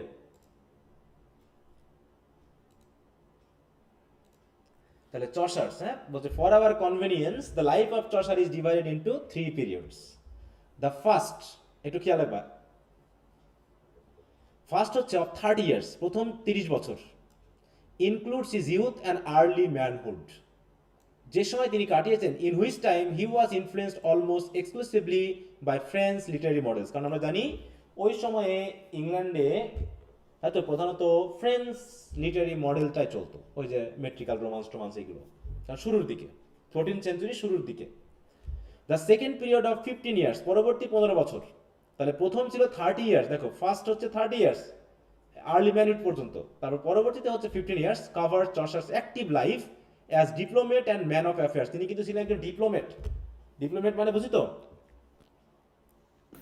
কূটনৈতিক। কূটনীতিক, তাই না? তিনি একজন কূটনীতিক ছিলেন, এবং কূটনীতিক হিসাবে তিনি কি করেছেন বলো? কূটনীতিকদের কাজ কি? কূটনীতিকদের কাজ কি? খালি ভেজাল লাগানো। ভেজাল লাগানো নাকি? কূটনীতিক কাজ করা মানে কি? এদের কাজ হলো দেশকে রিপ্রেজেন্ট করা অন্য দেশে, মানে বৈদেশিক সম্পর্ক রক্ষার্থে ডিপ্লোমেটরা কাজ করে। এবং তিনি ছিলেন ম্যান অফ অ্যাফেয়ার্স, মানে কি বিভিন্ন বিষয়ের মানুষ, হ্যাঁ, তিনি খুব কাজের লোক ছিলেন আর কি। এই জন্য দেখো, in this the Italian influence SIM stronger than the French. তাহলে তার ফার্স্ট পিরিয়ডটা ছিল হচ্ছে ফ্রেঞ্চ দ্বারা প্রভাবিত নাকি, আর সেকেন্ড পিরিয়ডটা কি দ্বারা প্রভাবিত? ইটালিয়ান। ইটালিয়ান, তাই তো। এবং থার্ড পিরিয়ড অফ 14, পরবর্তী 15 years, generally non as the English period. এই পিরিয়ডটা হচ্ছে সবচেয়ে গুরুত্বপূর্ণ, কারণ এখানেই তিনি ইংলিশ সাহিত্যের মোটামুটি প্রথম দিকে লেখাগুলো লিখেছেন। Is the time of Chaucer's recess development. He lives at home, এই সময় তিনি মেইনলি দেশে থাকছেন। Observe life closely but kindly, and while the French influence is still strong as shown in the Canterbury tales, he seems to grow more independent of foreign models. তিনি foreign model বাদ দিয়ে is dominated chiefly by the vigorous life of his own English people. তিনি French model, Italian model বাদ দিয়ে তিনি তার নিজস্ব দেশের মানুষের জীবন নিয়ে তিনি মেনলি লেখালেখি শুরু করেন, বিশেষ করে ক্যান্টারবেরি টেলস আমরা যেটা দেখি। তাহলে 3টা পিরিয়ড, তাই তো, ফার্স্ট পিরিয়ড, সেকেন্ড পিরিয়ড এবং থার্ড পিরিয়ড। কখনো কখনো এটাকে বলা হয় French period, Italian period and English period, এ নামেও কিন্তু বলা হচ্ছে, ঠিক আছে।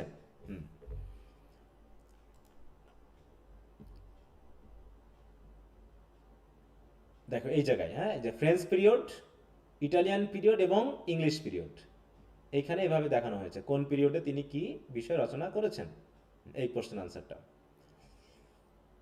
আচ্ছা, তার বলছে Chaucer's boyhood was spend in London on Thames street.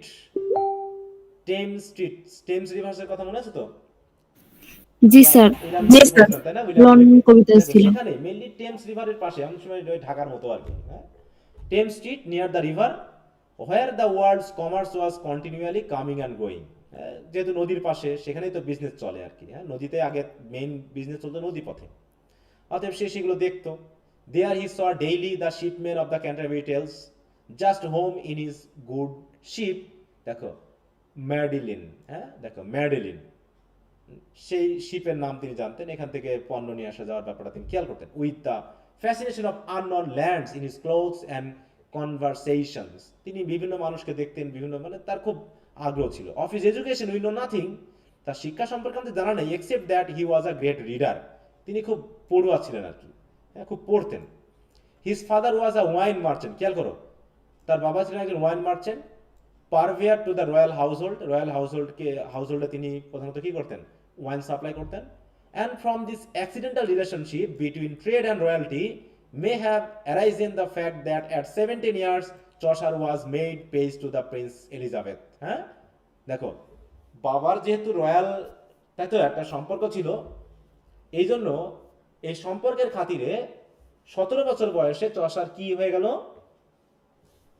কি হলো বলতো, তাকে কি বানানো হলো, পেজ বানানো হলো। পেজ বুঝো কি জিনিস, পেজ কি জিনিস, হ্যাঁ, পেজ মানে কি পৃষ্ঠা, পার্সোনাল সেক্রেটারি। পার্সোনাল অ্যাসিস্ট্যান্ট বা ওরকম কিছু। বিয়ে। A page in the royal household of the United Kingdom is a দেখো ইউনিফর্ম স্টাফ মেম্বার, ঠিক আছে তো, ইউনিফর্ম স্টাফ, এদের কাজ কি, দেখো এই যে এইভাবে রাজা বা রানীর সাথে থাকা, হেল্প করা, হ্যাঁ, ছোট ছোট বাচ্চাদের নিয়ে এই পেজ। জি স্যার, কোর্টে থাকে।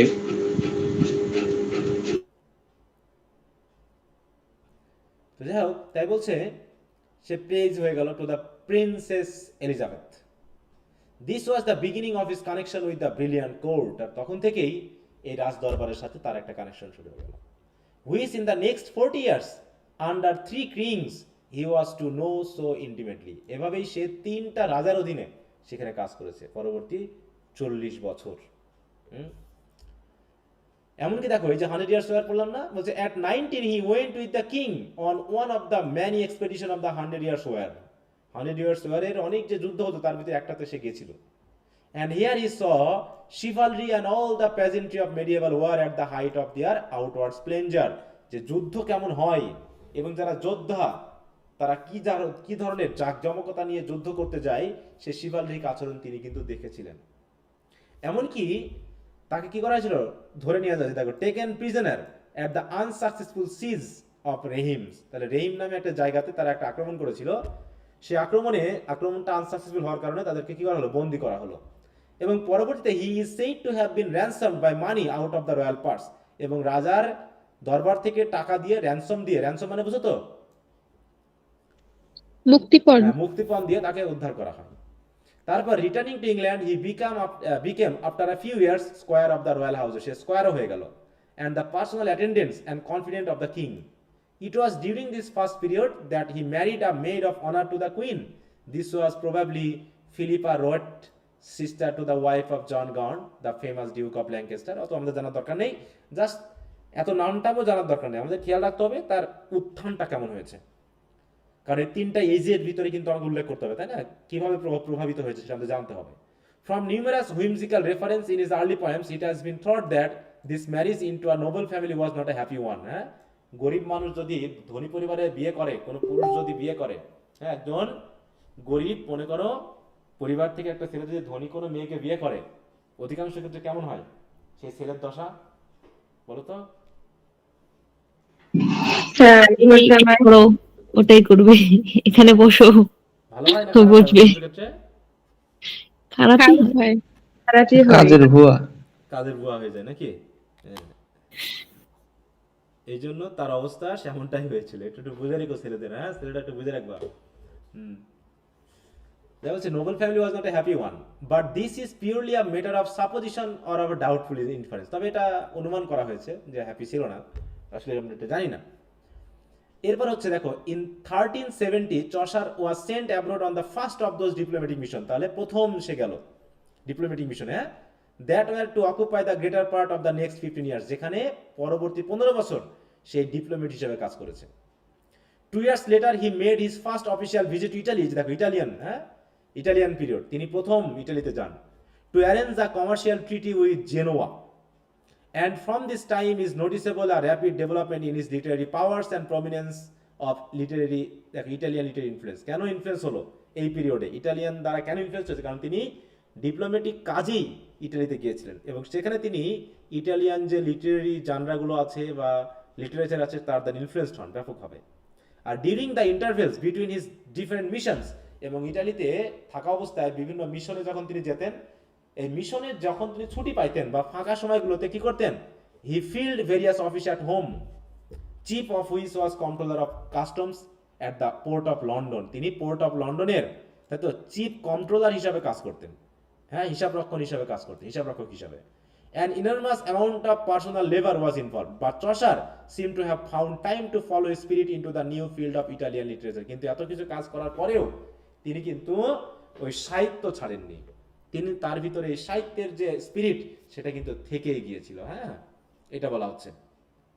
তারপর দেখো, in 1386 Chaucer was elected member of parliament from Kent, তিনি আবার মেম্বার অফ পার্লামেন্ট হন।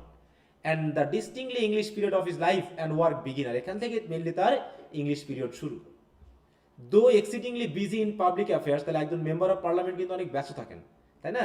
এত ব্যস্ত থাকা সত্ত্বেও, and receivers of custom, his heart was still with books from which only nature could win him. Nature ছাড়া, হ্যাঁ, বাকি সব কিছুই তাকে সহজে সাহিত্য থেকে দূরে রাখতে পারেনি। একজন মেম্বার পার্লামেন্ট হওয়া সত্ত্বেও তিনি কিন্তু পড়াশোনা চালিয়ে গেছেন, লেখালেখি চালিয়ে গেছেন।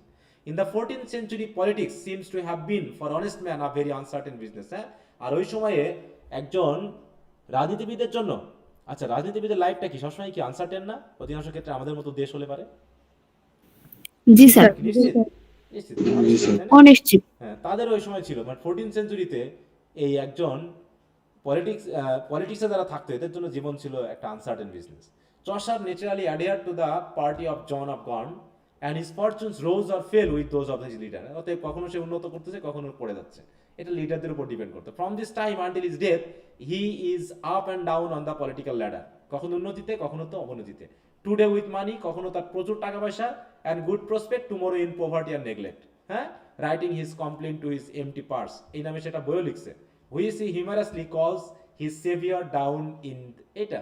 তো যাও, এই হচ্ছে বলছে, for he died the next year, এখানে একটা কথা দেখো, this poem called the king's attention to the poets, তিনি একটা কবিতা লেখেন, হ্যাঁ, এই কবিতার কারণে রাজার মনোযোগ চলে যায় তার দিকে, হ্যাঁ, এবং বুঝতে পারে যে তার একটু হেল্প দরকার, and increased his pension, but he had but few months to enjoy the effect of this unusual complaint, for he died the next year 1400, দেখো সে 1400 মারা যায়, and was buried with honor in Westminster Abbey. The last period of his life, though outwardly most troubled, was the most fruitful of all, কারণ কি সেই সময় তিনি লিখতে পেরেছিলেন বেশি, হ্যাঁ। দেখো, his truth or good counsel reveals the quiet beautiful spirit of his life, unspoiled either by the greed of trade or trickery of politics, মানে তিনি বিজনেস এবং পলিটিক্স থেকে দূরে থাকার কারণে তিনি সুন্দর বই লিখতে পেরেছেন এই সময়, হ্যাঁ, বিউটিফুল স্পিরিটে তিনি লিখেছেন। তো এই হলো মোটামুটি মনে করো তার হচ্ছে 3টা পিরিয়ডের সম্পর্কে হালকা করে বলা। কি কথা বুঝতে পেরেছো সবাই? জি স্যার, জি স্যার। ফ্রান্সের ইনফ্লুয়েন্স পেল, যদিও ক্লিয়ারলি বলা নেই খুব একটা, এগুলো আমাদের ওই নোটে তুমি পাবা, বা হচ্ছে আমাদের যে কোশ্চেন আনসারগুলো আছে সেখানে আমরা একটু দেখবো। Works of Chaucer first period, এবার শুরু হলো প্রত্যেকটা পিরিয়ডকে আলোচনা করা। তাহলে ফার্স্ট পিরিয়ডের রাইটিংগুলো কি কি, দু একটা করে নাম এখানে খেয়াল রাখতে হবে। The works of Chaucer are রাফলি divided into 3 classes corresponding to the 3 periods of life. দেখো, it should be remembered however it is impossible to fix exact date, এখানে অবশ্যই এক্সাক্ট ডেট নাই যে কোথা থেকে শুরু করে কোন পিরিয়ডের কত তারিখ পর্যন্ত বা কত সাল পর্যন্ত। Some of his Canterbury Tales were written earlier than the English period and were only grouped with the others in his এগুলো দরকার নেই। The best known, though not the best, poems of the first period is the Romaunt of the Rose, রোমান্ট মানে romance, যেটা translate করা, দেখো, translation from the French Roman de la রোজ, তার মানে এই সময়ে ফ্রান্সের একটা প্রভাব তার উপরে ছিল।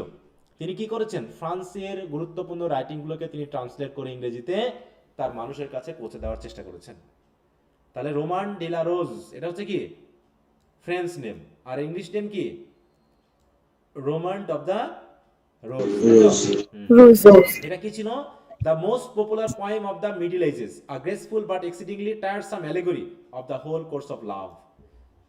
এখানে আমাদের অত জানার দরকার নেই এর কাহিনী, ঠিক আছে। তারপর হচ্ছে perhaps the best poem of this period is the death of, দেখো, ব্ল্যান্স দ্য ডাসেস, হ্যাঁ, ব্ল্যাঙ্ক দ্য ডাসেস, এটা হচ্ছে তার হচ্ছে best poem, better known as the book of duchess, এই নামে বেশি পরিচিত। A poem considerable dramatic and emotional power, written after the death of Blanche, wife of Chaucer's patron John of Gaunt, তাহলে এর ওয়াইফের মৃত্যুতে এটা তিনি লেখেন, হ্যাঁ। এডিশনাল পোয়েমস আর দ্য, দেখো, কমপ্লেন টু পাইট, তৎকালীন সময় বানানগুলো একটু খেয়াল করো, বানান, হ্যাঁ, দেখো ডাসেস বানান খেয়াল করো, বুক বানান খেয়াল করো, হ্যাঁ, ডেথ বানান খেয়াল, এটা হচ্ছে ডেথ বানান কিন্তু, ঠিক আছে।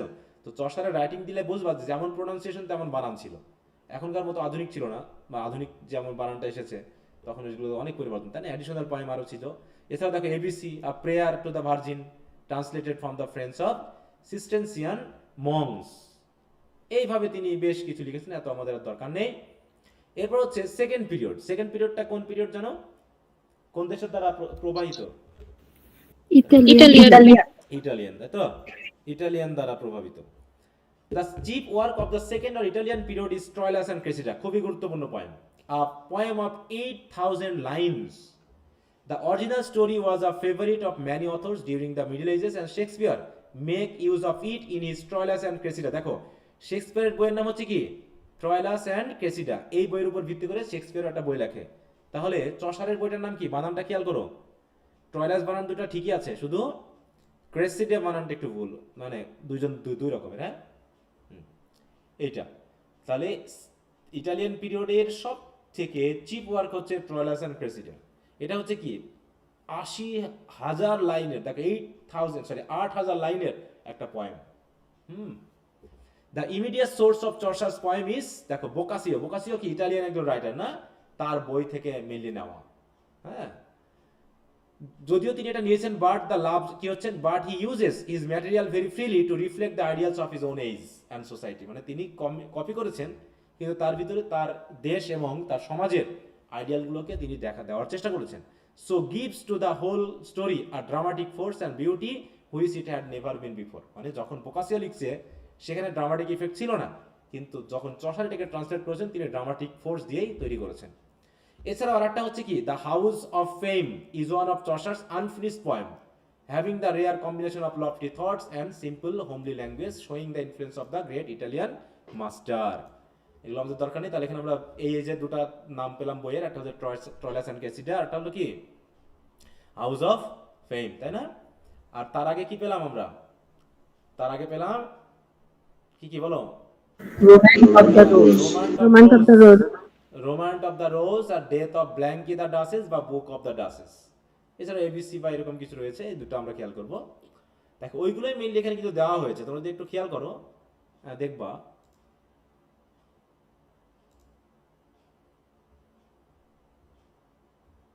এই যে দেখো, হ্যাঁ, ফার্স্ট পিরিয়ড লিটারি মডেলস দ্বারা ফ্রেন্স, দেখো the book of the Blanche, হ্যাঁ, Roman de la Rose, the romaunt of the rose, হ্যাঁ, এগুলো দেখানো হয়েছে। সেটা complaint of the Mars, complaint into the pity, এগুলো লিখেছেন।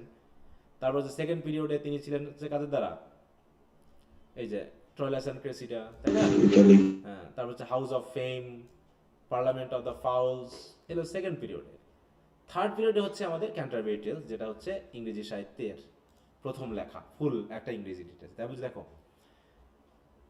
তাহলে হাউস অফ ফেম যেটা বললাম, Italian master in the poem the author is, এত দরকার নেই আমার, জাস্ট এই বইয়ের নামগুলো খেয়াল রাখলেই হবে।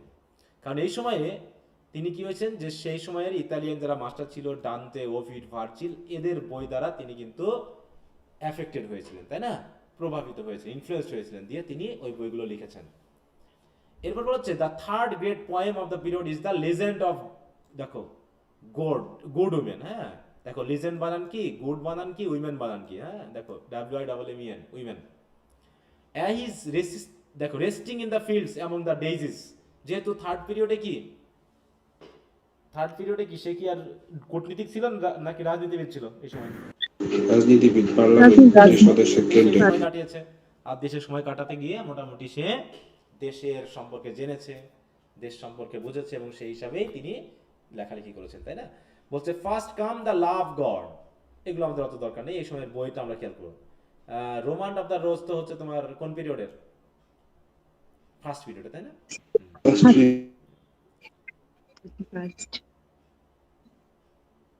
সরি, এটা তো আমরা সেকেন্ড পিরিয়ডে আছি, তাই জন্য বলছি কি ব্যাপার। ওকে,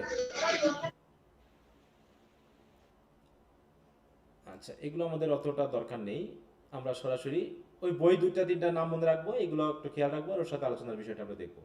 থার্ড পিরিয়ডে চলে আসলো। দেখো থার্ড পিরিয়ডটাই হচ্ছে মেইনলি এখানে যেটা বলা হয়েছে। হ্যাঁ, বলছে third period Chaucer's masterpiece the Canterbury tales, এটার উপরে মেইনলি কোশ্চেনটা আসে, ব্রড কোশ্চেনের উপরে, যেটা অলরেডি এসে গেছে, তাই না? যে ক্যান্টারবেরি টেলসের উপর ভিত্তি করে 14th সেঞ্চুরি, যেমন আমরা বিওল্পের উপর ভিত্তি করে অ্যাংলো স্যাক্সন পিরিয়ডের মানুষের বিষয়টা দেখবো, তাই না? ঠিক একইভাবে এখানেও দেখানো হয়েছে। Third period, Chaucer's masterpiece, The Canterbury Tales, one of the most famous work in all literature, fills the third or English period of his life. The plan of the work is magnificent to represent the wide sweep of English life by gathering a motley company together and letting each class of society tells its own favorite stories. মানে তিনি এখানে English লাইফের প্রত্যেকটা sector থেকে একজন করে মানুষকে তিনি নেন, নিয়ে তাদের মুখ দিয়েই তিনি তাদের জীবন সম্পর্কে গল্প হিসেবে বলেন, আর ওরা যা বলে গল্পে সেটাকে তিনি এই টেলস হিসাবে লিখে ফেলেন। হ্যাঁ, তাই বলছে যে সকল শ্রেণীর মানুষের, represent the wide sweep of English life by gathering a motley company together and letting each class of society tell its own favourite stories. Though the great work was never finished, এটা তিনি শেষ করে যেতে পারেননি, Chaucer succeeded in his purpose so well that in the Canterbury Tales he has given us a picture of contemporary English life. এইখানেই তিনি তৎকালীন সময়ের ইংলিশ লাইফকে সুন্দরভাবে তুলে ধরতে পারেন। ইটস ওয়ার্ক, ইটস প্লে ইত্যাদি, it's did and dreams, fun, sympathy, মানে যা কিছু আছে ইংলিশ লাইফের সব কিছুকে তিনি এই রাইটিং এর মাধ্যমে তুলে ধরেন। দেখো, sympathy and heart of joy of living such as no other single work of literature has ever equal. হ্যাঁ, আর কোনো লিটারেরি ওয়ার্কে এইভাবে ইকুয়ালি দেখা যায় না। কি কথা বুঝতে পেরেছো? জি স্যার। আচ্ছা, জি স্যার। কিভাবে প্ল্যান করা হলো সেটা সম্পর্কে আমরা একটু জানবো, কারণ এটা শর্ট নোট হিসেবে আসে। শর্ট কোশ্চেন কি এসেছিল কি জানি পরীক্ষায় এবার এখান থেকে?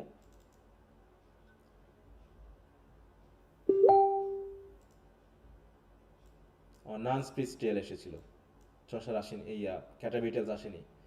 এবার ক্যান্টারবেরি টেলস থেকে শর্ট কোশ্চেন আসবে, কারণ যেহেতু ব্রড কোশ্চেনটা ক্যান্টারবেরি টেলস থেকে না এসে পুরো এজ ভিত্তিক আসবে, দেখবা। ও আরেকটা আছে ব্ল্যাক ডেথ, এখানে ব্ল্যাক ডেথ এসেছিল, কারণ এই যে ব্ল্যাক ডেথের ব্যাপার আছে, এখানে দুটা কোশ্চেন আছে, ব্ল্যাক ডেথ আর হচ্ছে নান্স প্রিস টেল, এই দুটা এসেছে। আর ব্রিফ কি এসেছিল এখানে? ব্রিফ কোশ্চেন আসেনি, হ্যাঁ, এই পিরিয়ড থেকে। আচ্ছা, তাহলে আমরা দেখলাম চসার কে, তাই তো? চসার কিভাবে রাজদরবারে ঢুকলো, তার তিনটা পিরিয়ডের নাম কি, এবং তিনটা পিরিয়ডের কিছু কিছু বই, জাস্ট এই বইয়ে তোমরা দাগিয়ে রাখবা, এবং সেগুলোই আমি ওখানে মেইনলি দিয়েছি। দু একটা এদিক ওদিক হতে পারে, কারণ অনেকগুলো কি কথা এখানে বলা নেই। দ্য ক্যান্টারবেরি টেলস যে বইটা তিনি লিখেছিলেন, তার প্ল্যানটা কিভাবে হলো? বলছে plan of the Canterbury tales opposite old London, ঠিক আছে তো? বলছে ঠিক ওল্ড লন্ডনের অপোজিটে, at the southern end of London bridge, London ব্রিজের সাউদার্ন এন্ডে, one stood the Tabard inn of Southwark. Tabard inn বুঝো? একটা ইন বুঝি তো আমরা, ইন সরাইখানা বা যে বিশ্রামাগার। হ্যাঁ, হ্যাঁ, ট্যাবার্ড বানানটা কি? আমি TABARD। হ্যাঁ,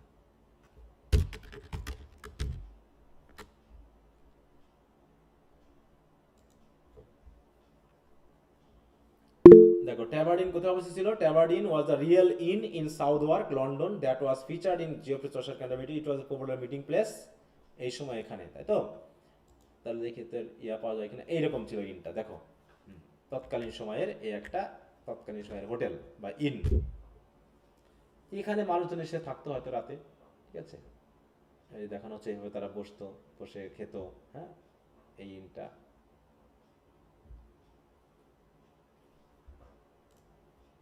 স্যার ইন মানে কি হোটেল? কোনটা কোনটা? ইন মানে কি হোটেল? হ্যাঁ, ইন মানে হোটেল। বা এখন বর্তমানে ভারতে যে ধাবাগুলা থাকে। ঠিক আছে?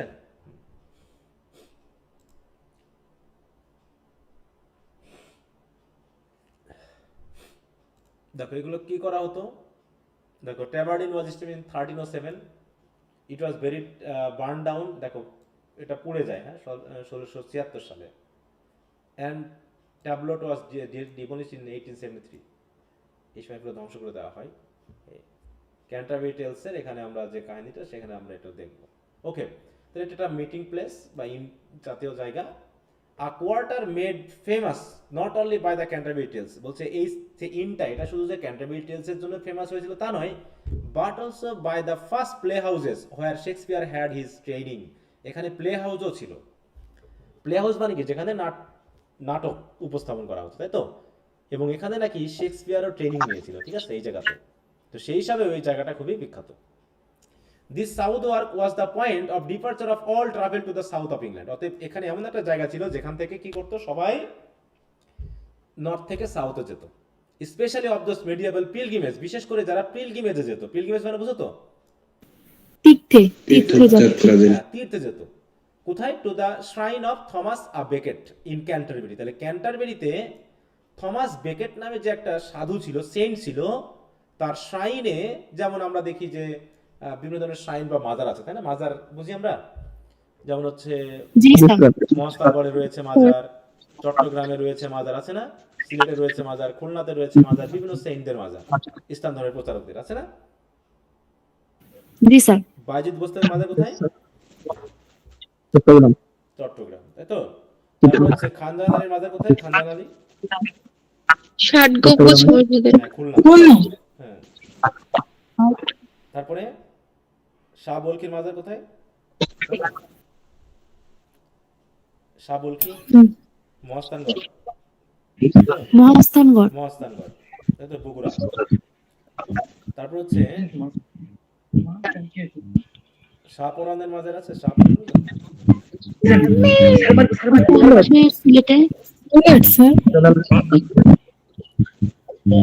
তাতে ধরো। তাহলে এরকম ভাবে এখানে এরকম মাজার ছিল হচ্ছে থমাস বেকেটের ক্যান্টারবেরিতে। তো সেই ক্যান্টারবেরিতে যাওয়ার জন্য লোকজন মেনলি তারা কিসে উঠতো? জাহাজে উঠতো, ঠিক আছে। তো প্রথমে এখানে থাকতো এসে, বলছে দেখো, on a spring evening at the inspiring time of the year when long folk to gone or pilgrimage, হ্যাঁ, long মানে কি, অসংখ্য লোক যখন তারা gone মানে যাওয়া, on pilgrimage, Chaucer alighted at the Tabardine, সেও এই ট্যাবার্ডিনে আসলো, সে একদিন উঠলো এই জায়গায়, দেখলো অসংখ্য মানুষ এখানে আছে, and finds it occupied by a various company of people bent on a pilgrimage, মানে সবাই পিলগ্রিমেজে যাওয়ার জন্য লোক এখানে উঠছে। Chance alone had brought them together, হয়তোবা ভাগ্য তাদেরকে একটু অফ করো, ভাগ্য তাদেরকে এক জায়গায় নিয়ে এসেছে, সবাই এক জায়গায় হয়েছে, অসংখ্য মানুষ এখানে আছে। And for it was the custom of pilgrims to wait at some friendly inn until a sufficient company were gathered to make the journey pleasant and safe for rovers, তাই না? কারণ কি, ওই সময়ে এরকম তো বিদ্যুৎ ছিল না, এরকম ইঞ্জিন চালিত গাড়ি ছিল না, তাই না? তাহলে সন্ধ্যা রাত হলে পারে কি হতো, ডাকাত দলের একটা অত্যাচার হতো। তাই যখন অনেকগুলো জাহাজ একসাথে মিলে যদি যেত, তাহলে হয়তো এই রোভারদের অত্যাচার থেকে বাঁচা যেত। তাই তারা করতো কি, প্রথমে সবাই একসাথে আসতো, এসে ইনে থাকতো, ইনে থেকে যখন একটা উপযুক্ত সময় হতো, অনেক যাত্রী যখন হতো, তখন তারপরে সবাই মিলে যাত্রা করতো। তো এই সুযোগ মোটামুটি চসার পেয়ে গেল। হ্যাঁ, Chaucer joins this company which included all classes of society from Oxford scholar to the drunken Miller and accepts gladly their invitation to go with them on the morrow, মানে পরের দিন সকালে তাদের সাথে যাবে নাকি, এই ইনভাইটেশন তিনি গ্রহণ করলেন। কোথায় যাবে তাহলে তারা? হোলি প্লেস, তীর্থে যাবে। কোন জায়গায় তীর্থ যাবে? কোথায়? জায়গাটার নাম কি? থমাস বেকেট অফ ক্যান্টারবেরি, তাই তো, শ্রাইন, তাই তো, shrine of Thomas Beckett in Canterbury. তাহলে ক্যান্টারবেরি, এই জন্য নামটা এসেছে ক্যান্টারবেরি। হ্যাঁ, ক্যান্টারবেরি টেলস, মানে ক্যান্টারবেরিতে যাওয়ার পথে যে টেলস গুলো তারা অ্যারেঞ্জ করেছিল সেটাকে হচ্ছে ক্যান্টারবেরি টেলস। আচ্ছা, অ্যাট সাপার সাপারের সময় দ্য জোভিয়াল হোস্ট অফ ট্যাভার্ডিন, তাহলে ট্যাভার্ডিনের যে হোস্ট মানে কি, যে হচ্ছে ওখানকার মালিক নাকি, সে কি করলো, suggest that to enliven the জার্নিটাকে আরো বেশি আনন্দময় করার জন্য each of the company shall tell 4 tales, সবাইকে 4টা করে গল্প বলতে হবে। কয়টা করে গল্প বলতে হবে? 4টা। 4টা করে।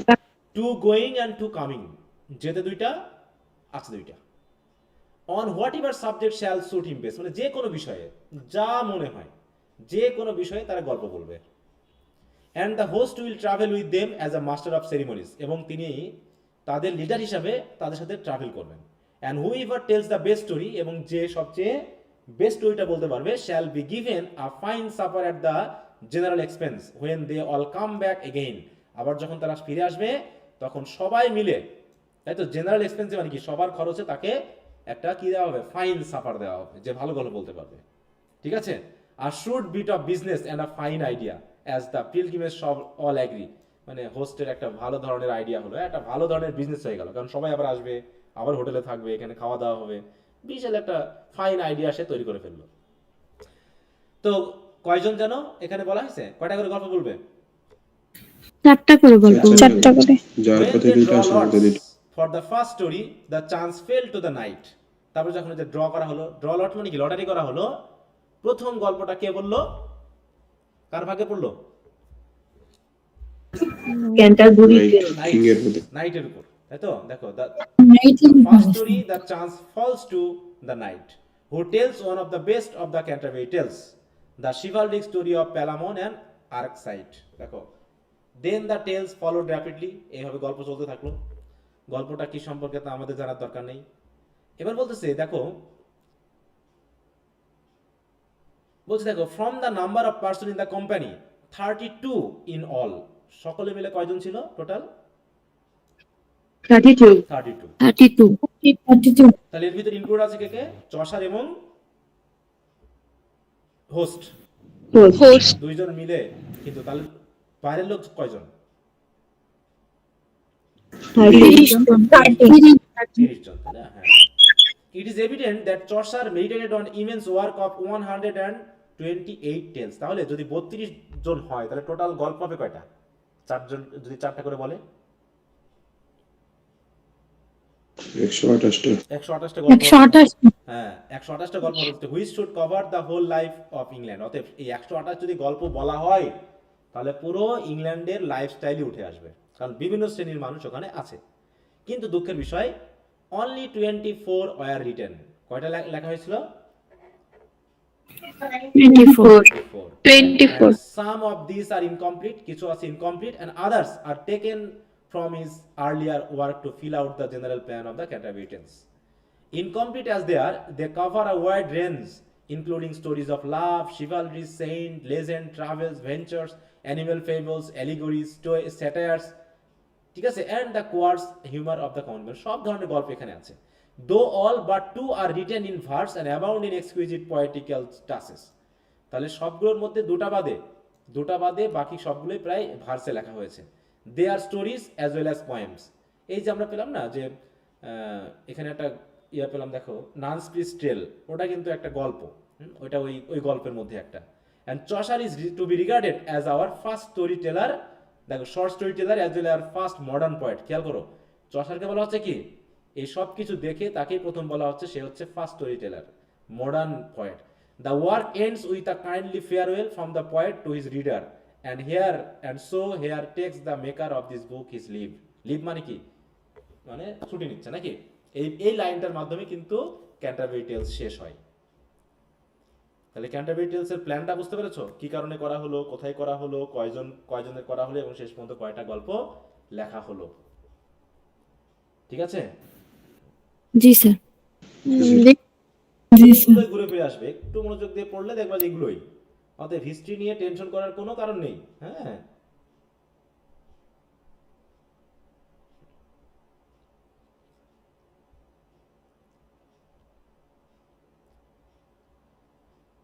আচ্ছা, এই পর্যন্ত কারো সমস্যা আছে কোনো?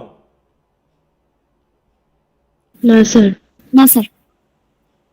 আচ্ছা, এসব জায়গায় না বলা সহজ না হ্যাঁ বলা সহজ? না হ্যাঁ বলা সহজ না। না না বলা বলা সহজ, না বললে তো আর কিছু ভালো লাগছে না নাকি?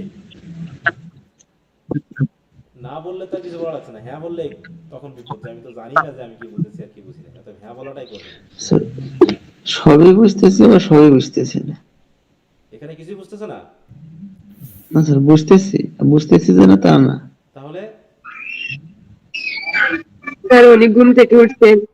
হুম তার মধ্যে আমাদের ক্লান্ত।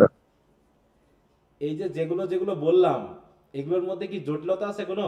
যে স্যার খুব জটিল, বুঝলাম না। না স্যার, তা না। না স্যার হুম জটিল করে ভাবলে জটিল, ইজি করে ভাবলে ইজি। এবং জি স্যার, এটাই। যেগুলো পরীক্ষা আসার মতো যেগুলো আসবে আমি সেইগুলোই গুরুত্ব দিয়ে পড়াচ্ছি, বাকি বেশি হিস্ট্রির বিষয় মাথায় নিয়ে আসছি না, ঠিক আছে? এবং এমনকি যেগুলো তোমাকে হয়তো বা পরবর্তী ইয়ারেও কাজে লাগবে ঠিক সেইগুলোকে কথা বলবো, বাকিগুলো আমাদের অত দরকার নেই, ঠিক আছে?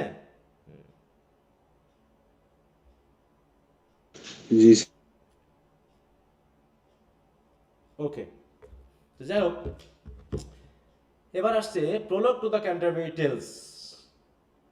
এইটাকে হলো যে প্রোলগ, তাহলে ক্যান্টারবেরি টেলস হলো মেন স্টোরি, তার থাকছে একটা প্রোলগ।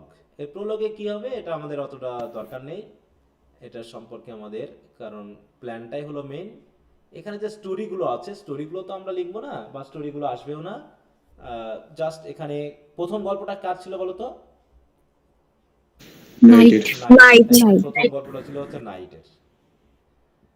তো এখানে সেই গল্পটা সে বললো, মানে গল্পটা তো তুলে ধরা হয়নি, জাস্ট তিনি কি বলছেন না বলছেন এটা দেখো। Briefly the knight's tale is the story of the two young men, মানে ফার্স্ট ফ্রেন্ডস। ফার্স্ট ফ্রেন্ড মানে কি জানো তো? ফার্স্ট ফ্রেন্ড মানে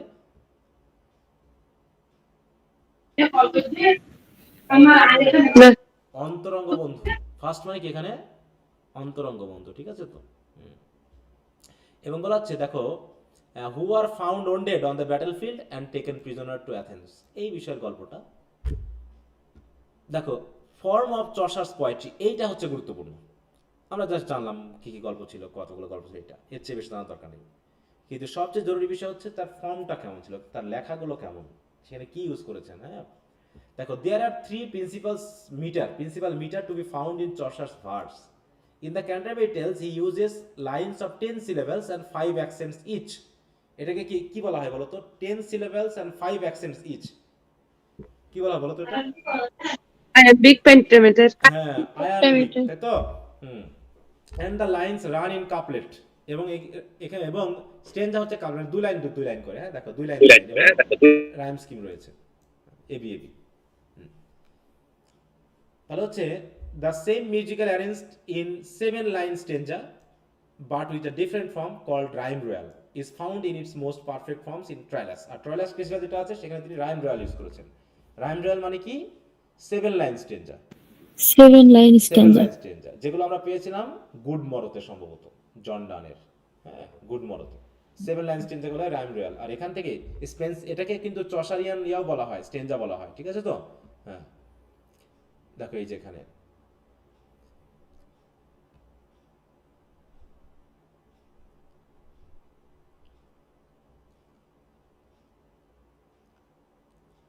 আচ্ছা, তাহলে এই হলো চসার সম্পর্কে মেনলি কথা। এইটুকুর ভিতরেই চসারের কথাগুলো আছে, ঠিক আছে? এছাড়া আমাদের আর অত দরকার নেই। তাহলে ক্যান্টারবেরি টেলস এটা কোন পিরিয়ডের লেখা? তার 3 পিরিয়ডের মধ্যে বলো তো? Period second period. পিরিয়ড কোন পিরিয়ডে শোনা যাচ্ছে না? Sir English third period third period. হ্যাঁ, থার্ড পিরিয়ড। আচ্ছা, এবার বলছে চসারের কন্টেম্পোরারি, যে আমরা 5 জনের নাম পেয়েছিলাম টোটাল, তাই না? চসার সহ 5 জন। প্রথম জনের নাম পেয়েছিলাম উইলিয়াম ল্যাংল্যান্ড। হ্যাঁ, এর সম্পর্কে ব্যক্তিগত জীবন সম্পর্কে আমার জানার কোনো দরকার নেই, কারণ এখান থেকে শর্ট বা ব্রড কিছুই আসবে না, জাস্ট কিছু ব্রিফ কোশ্চেন আসে। তার কিছু বইয়ের নাম, তার সবচেয়ে গুরুত্বপূর্ণ বইয়ের নামটা হলো কি? দেখো, পায়ার্স প্লাউম্যান, ঠিক আছে? এই নামটা একটু খেয়াল করবা, তাহলে মোটামুটি হবে। এছাড়া আর আমারও কোনো দরকার নেই। দেখো, পায়ার্স প্লাউম্যান, এটার মাধ্যম দিয়ে তিনি মেনলি কি করেন? তৎকালীন সমাজের কৃষক সম্প্রদায়কে উৎসাহিত করেন তাদের অধিকার আদায়ের জন্য। এইটা, এবং তোমরা দয়া করে ইয়াটা একটু পড়ে নিবা, কি বললাম, শীতল ঘোষ। ল্যাংল্যান্ডের যে মুভমেন্ট সময় আন্দোলন সময় সেই বিষয়ে ওখানে বলা আছে ভালো করে। হ্যাঁ, কি বুঝতে পেরেছো? জি স্যার। জি স্যার।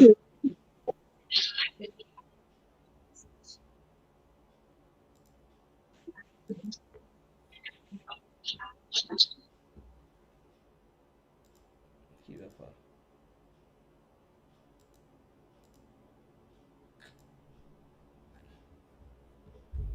ওই যে চসার যুগে, হ্যাঁ, এই যে উইলিয়াম ল্যাংল্যান্ড, জন গাওয়ার, ম্যান্ডেভিল, উইক্লিফ আর চসার তো আছেই। হ্যাঁ, দেখো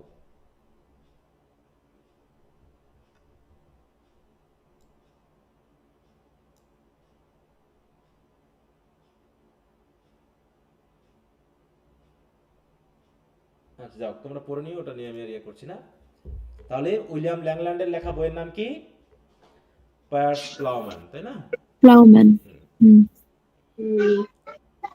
এইটুকুর মনে রাখলে হবে, কারণ তার পায়ার্স প্লাউম্যানটা কি, এটা একটা allegory of life. Briefly, Piers Plowman is an allegory of life. এইখানে গল্প কি বলা হয়েছে না হয়েছে অত আমাদের দরকার নেই। হ্যাঁ, তারপর হচ্ছে জন উইক্লিফ, কে ছিলেন তার সঙ্গে দেখো, এই যে লোলার্স Father of মুভমেন্ট বলে English একটা prose. মুভমেন্ট হয়েছিল, তাই তো? এটা আমরা একটু খেয়াল করবো। দেখো লোলার্স মুভমেন্ট বলছে, Wycliffe as a man is by far the most powerful English figures of the 14th century। 14th century তিনি হচ্ছে powerful figure. The immense influence of his preaching in the native tongue, তিনি কি করেছিলেন প্রথম? ওই যে Bible translate করেছেন, তাই না? এটার কথা আসবে mainly. And the power of his lollards to stir the souls of the common folk are too well known is historically। দেখো লোলার্ডস মানে কি, লোলার্ড বলতে কাদেরকে বোঝায়? যারা তার অধীনে যুদ্ধ করেছিল। দেখো লোলার্ড,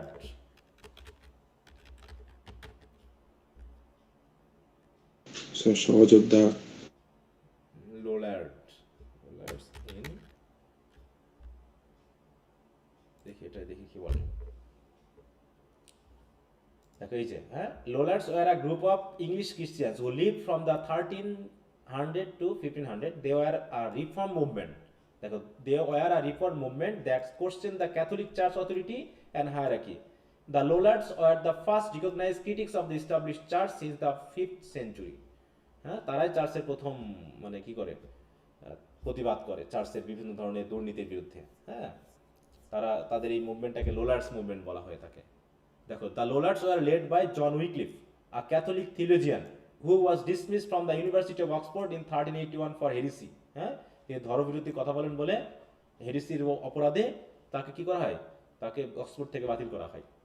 The Lollards' belief spread through the public preaching, distribution of Bibles and tracts and reading circles, Lollard schools, and বিভিন্নভাবে এই লোলার্ডদের মুভমেন্টে ছড়িয়ে পড়ে। The Lollards were associated with regime change, uprising and assassination of high government officials। হ্যাঁ, the ললার্ডস war পরবর্তীতে suppress করা হয়েছিল, পরবর্তীতে দমন করা হয়েছিল, সেটা বলছি। দেখো, ও শিট,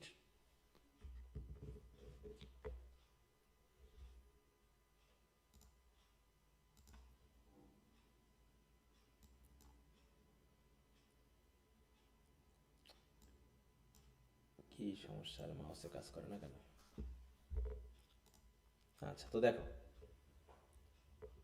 তাহলে তিনি কি ছিলেন? University man. হ্যাঁ, তাকে তো বাতিল করা হলো। Though a university man and a profound scholar, he sided with Langland. হ্যাঁ, ল্যাংল্যান্ডের হয়ে তিনি কি করেছিলেন? লোলার্স মুভমেন্ট পরিচালনা করেন।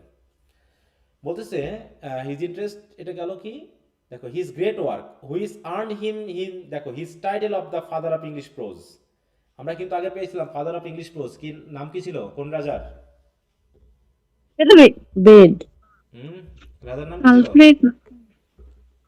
বেড। আলফ্রেড দ্য গ্রেট, তাই না? বেড ছিল না স্যার? কি শুনতে পাচ্ছ সবাই? জি স্যার। জি স্যার।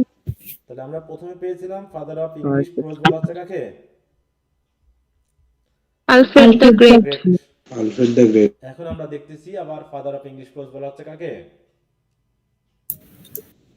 Wycliffe. উইকলিফ। হ্যাঁ, জন উইক্লিফকে। কিসের কারণে? কারণ কি, দেখো, is the translation of the Bible, এ কারণেই।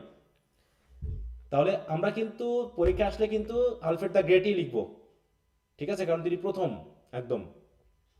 যদিও তাকে এই টাইটেলটা দেওয়া হয়, হ্যাঁ, উইকলিফকে এই টাইটেলটা দেওয়া হয়, কিন্তু আমরা আলফ্রেড দ্য গ্রেটকে ধরবো, মনে থাকবে? জি স্যার। হ্যাঁ, এটা নিয়ে জি, স্যার। কনফিউজ হয়ে না। অতএব এই প্রশ্ন উত্তর আসলে আলফ্রেড দ্য গ্রেটই আমরা লিখবো।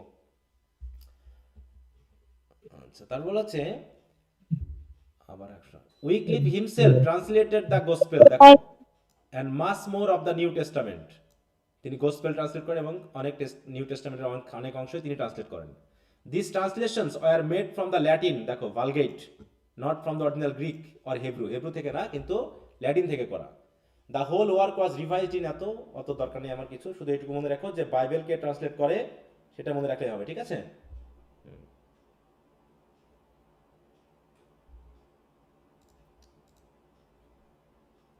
তাহলে বাইবেলকে ট্রান্সলেট করে জন উইকলিফ। জন উইকলিফ। ওকে।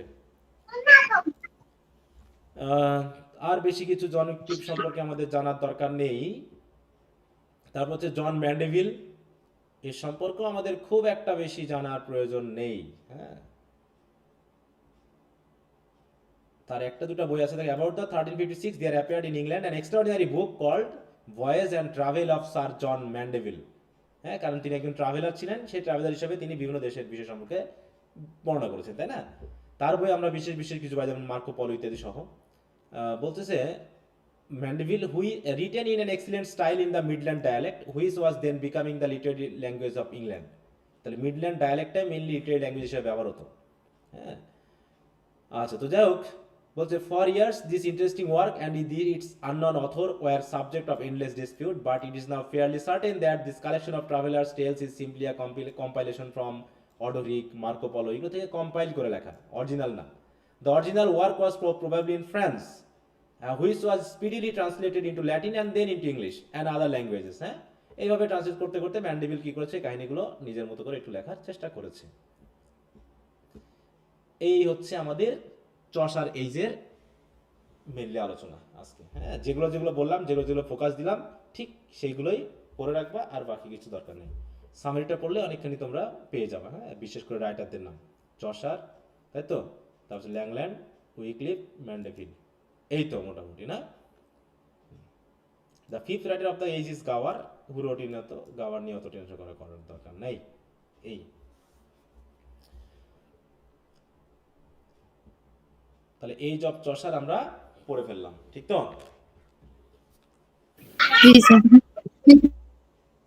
নেক্সট যে পিরিয়ডটা আছে, আমরা সেই পিরিয়ডটা পড়ে তারপর আমরা আবার চলে যাব হচ্ছে ড্রামাতে। নেক্সট পিরিয়ডটা হচ্ছে রিফরমেশন পিরিয়ড, ঠিক আছে?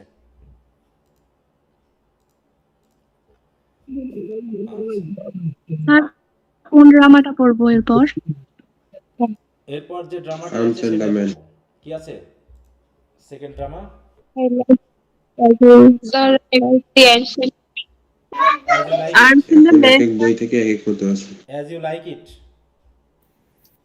আগে আমরা শেষ করি। হ্যাঁ স্যার। স্যার আপনি তো পড়াতে ছিলেন আর্মস এন্ড দ্য ম্যান। বুঝলাম না, বলো। মানে আপনি ড্রামা শুরু করতে ছিলেন আর্মস এন্ড দ্য ম্যান, ওটা দিয়ে? আচ্ছা, তাহলে আমরা হ্যাঁ। ম্যানে শুরু করব। মানে আগের দুইটা শেষ করছেন তো, আচ্ছা আচ্ছা, ট্র্যাজেডি দুইটা শেষ করে দিছেন। হ্যাঁ হ্যাঁ হ্যাঁ হ্যাঁ, অ্যাজ ইউ লাইক ইট আর ইয়ার দ্য ট্র্যাজেডি, বাকিগুলো কমেডি, বাকি যে তিনটা আছে তিনটাই comedy, as you like it, arms and the man. হ্যাঁ, আচ্ছা, আর্মস এন্ড দ্য ম্যানই পড়বো, সেটা আসুক, আমাদের আরো 2 দিন লাগবে যেহেতু রিফরমেশন পিরিয়ডটা শেষ করতে। জি স্যার। তো আজকে আমি এই যে চর্চার এই যে শিট টিট দিয়ে দিব, তোমরা শিটগুলো একটু পড়ে নিবা, ঠিক আছে সবাই? Okay sir. স্যার কালকে তো পড়াবেন তাই না সকালে?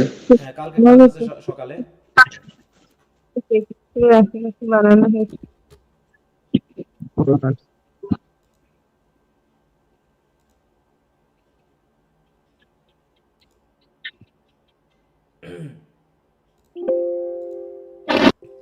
আচ্ছা, তাহলে এমনি কারো কোনো কথা আছে?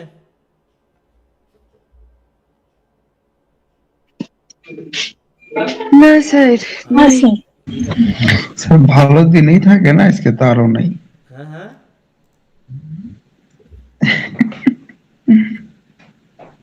কোনো কথা নাই? বলতেছি আজকে তো আরো নাই, এমনিতে 11টা প্লাস হয়ে গেছে ভাই।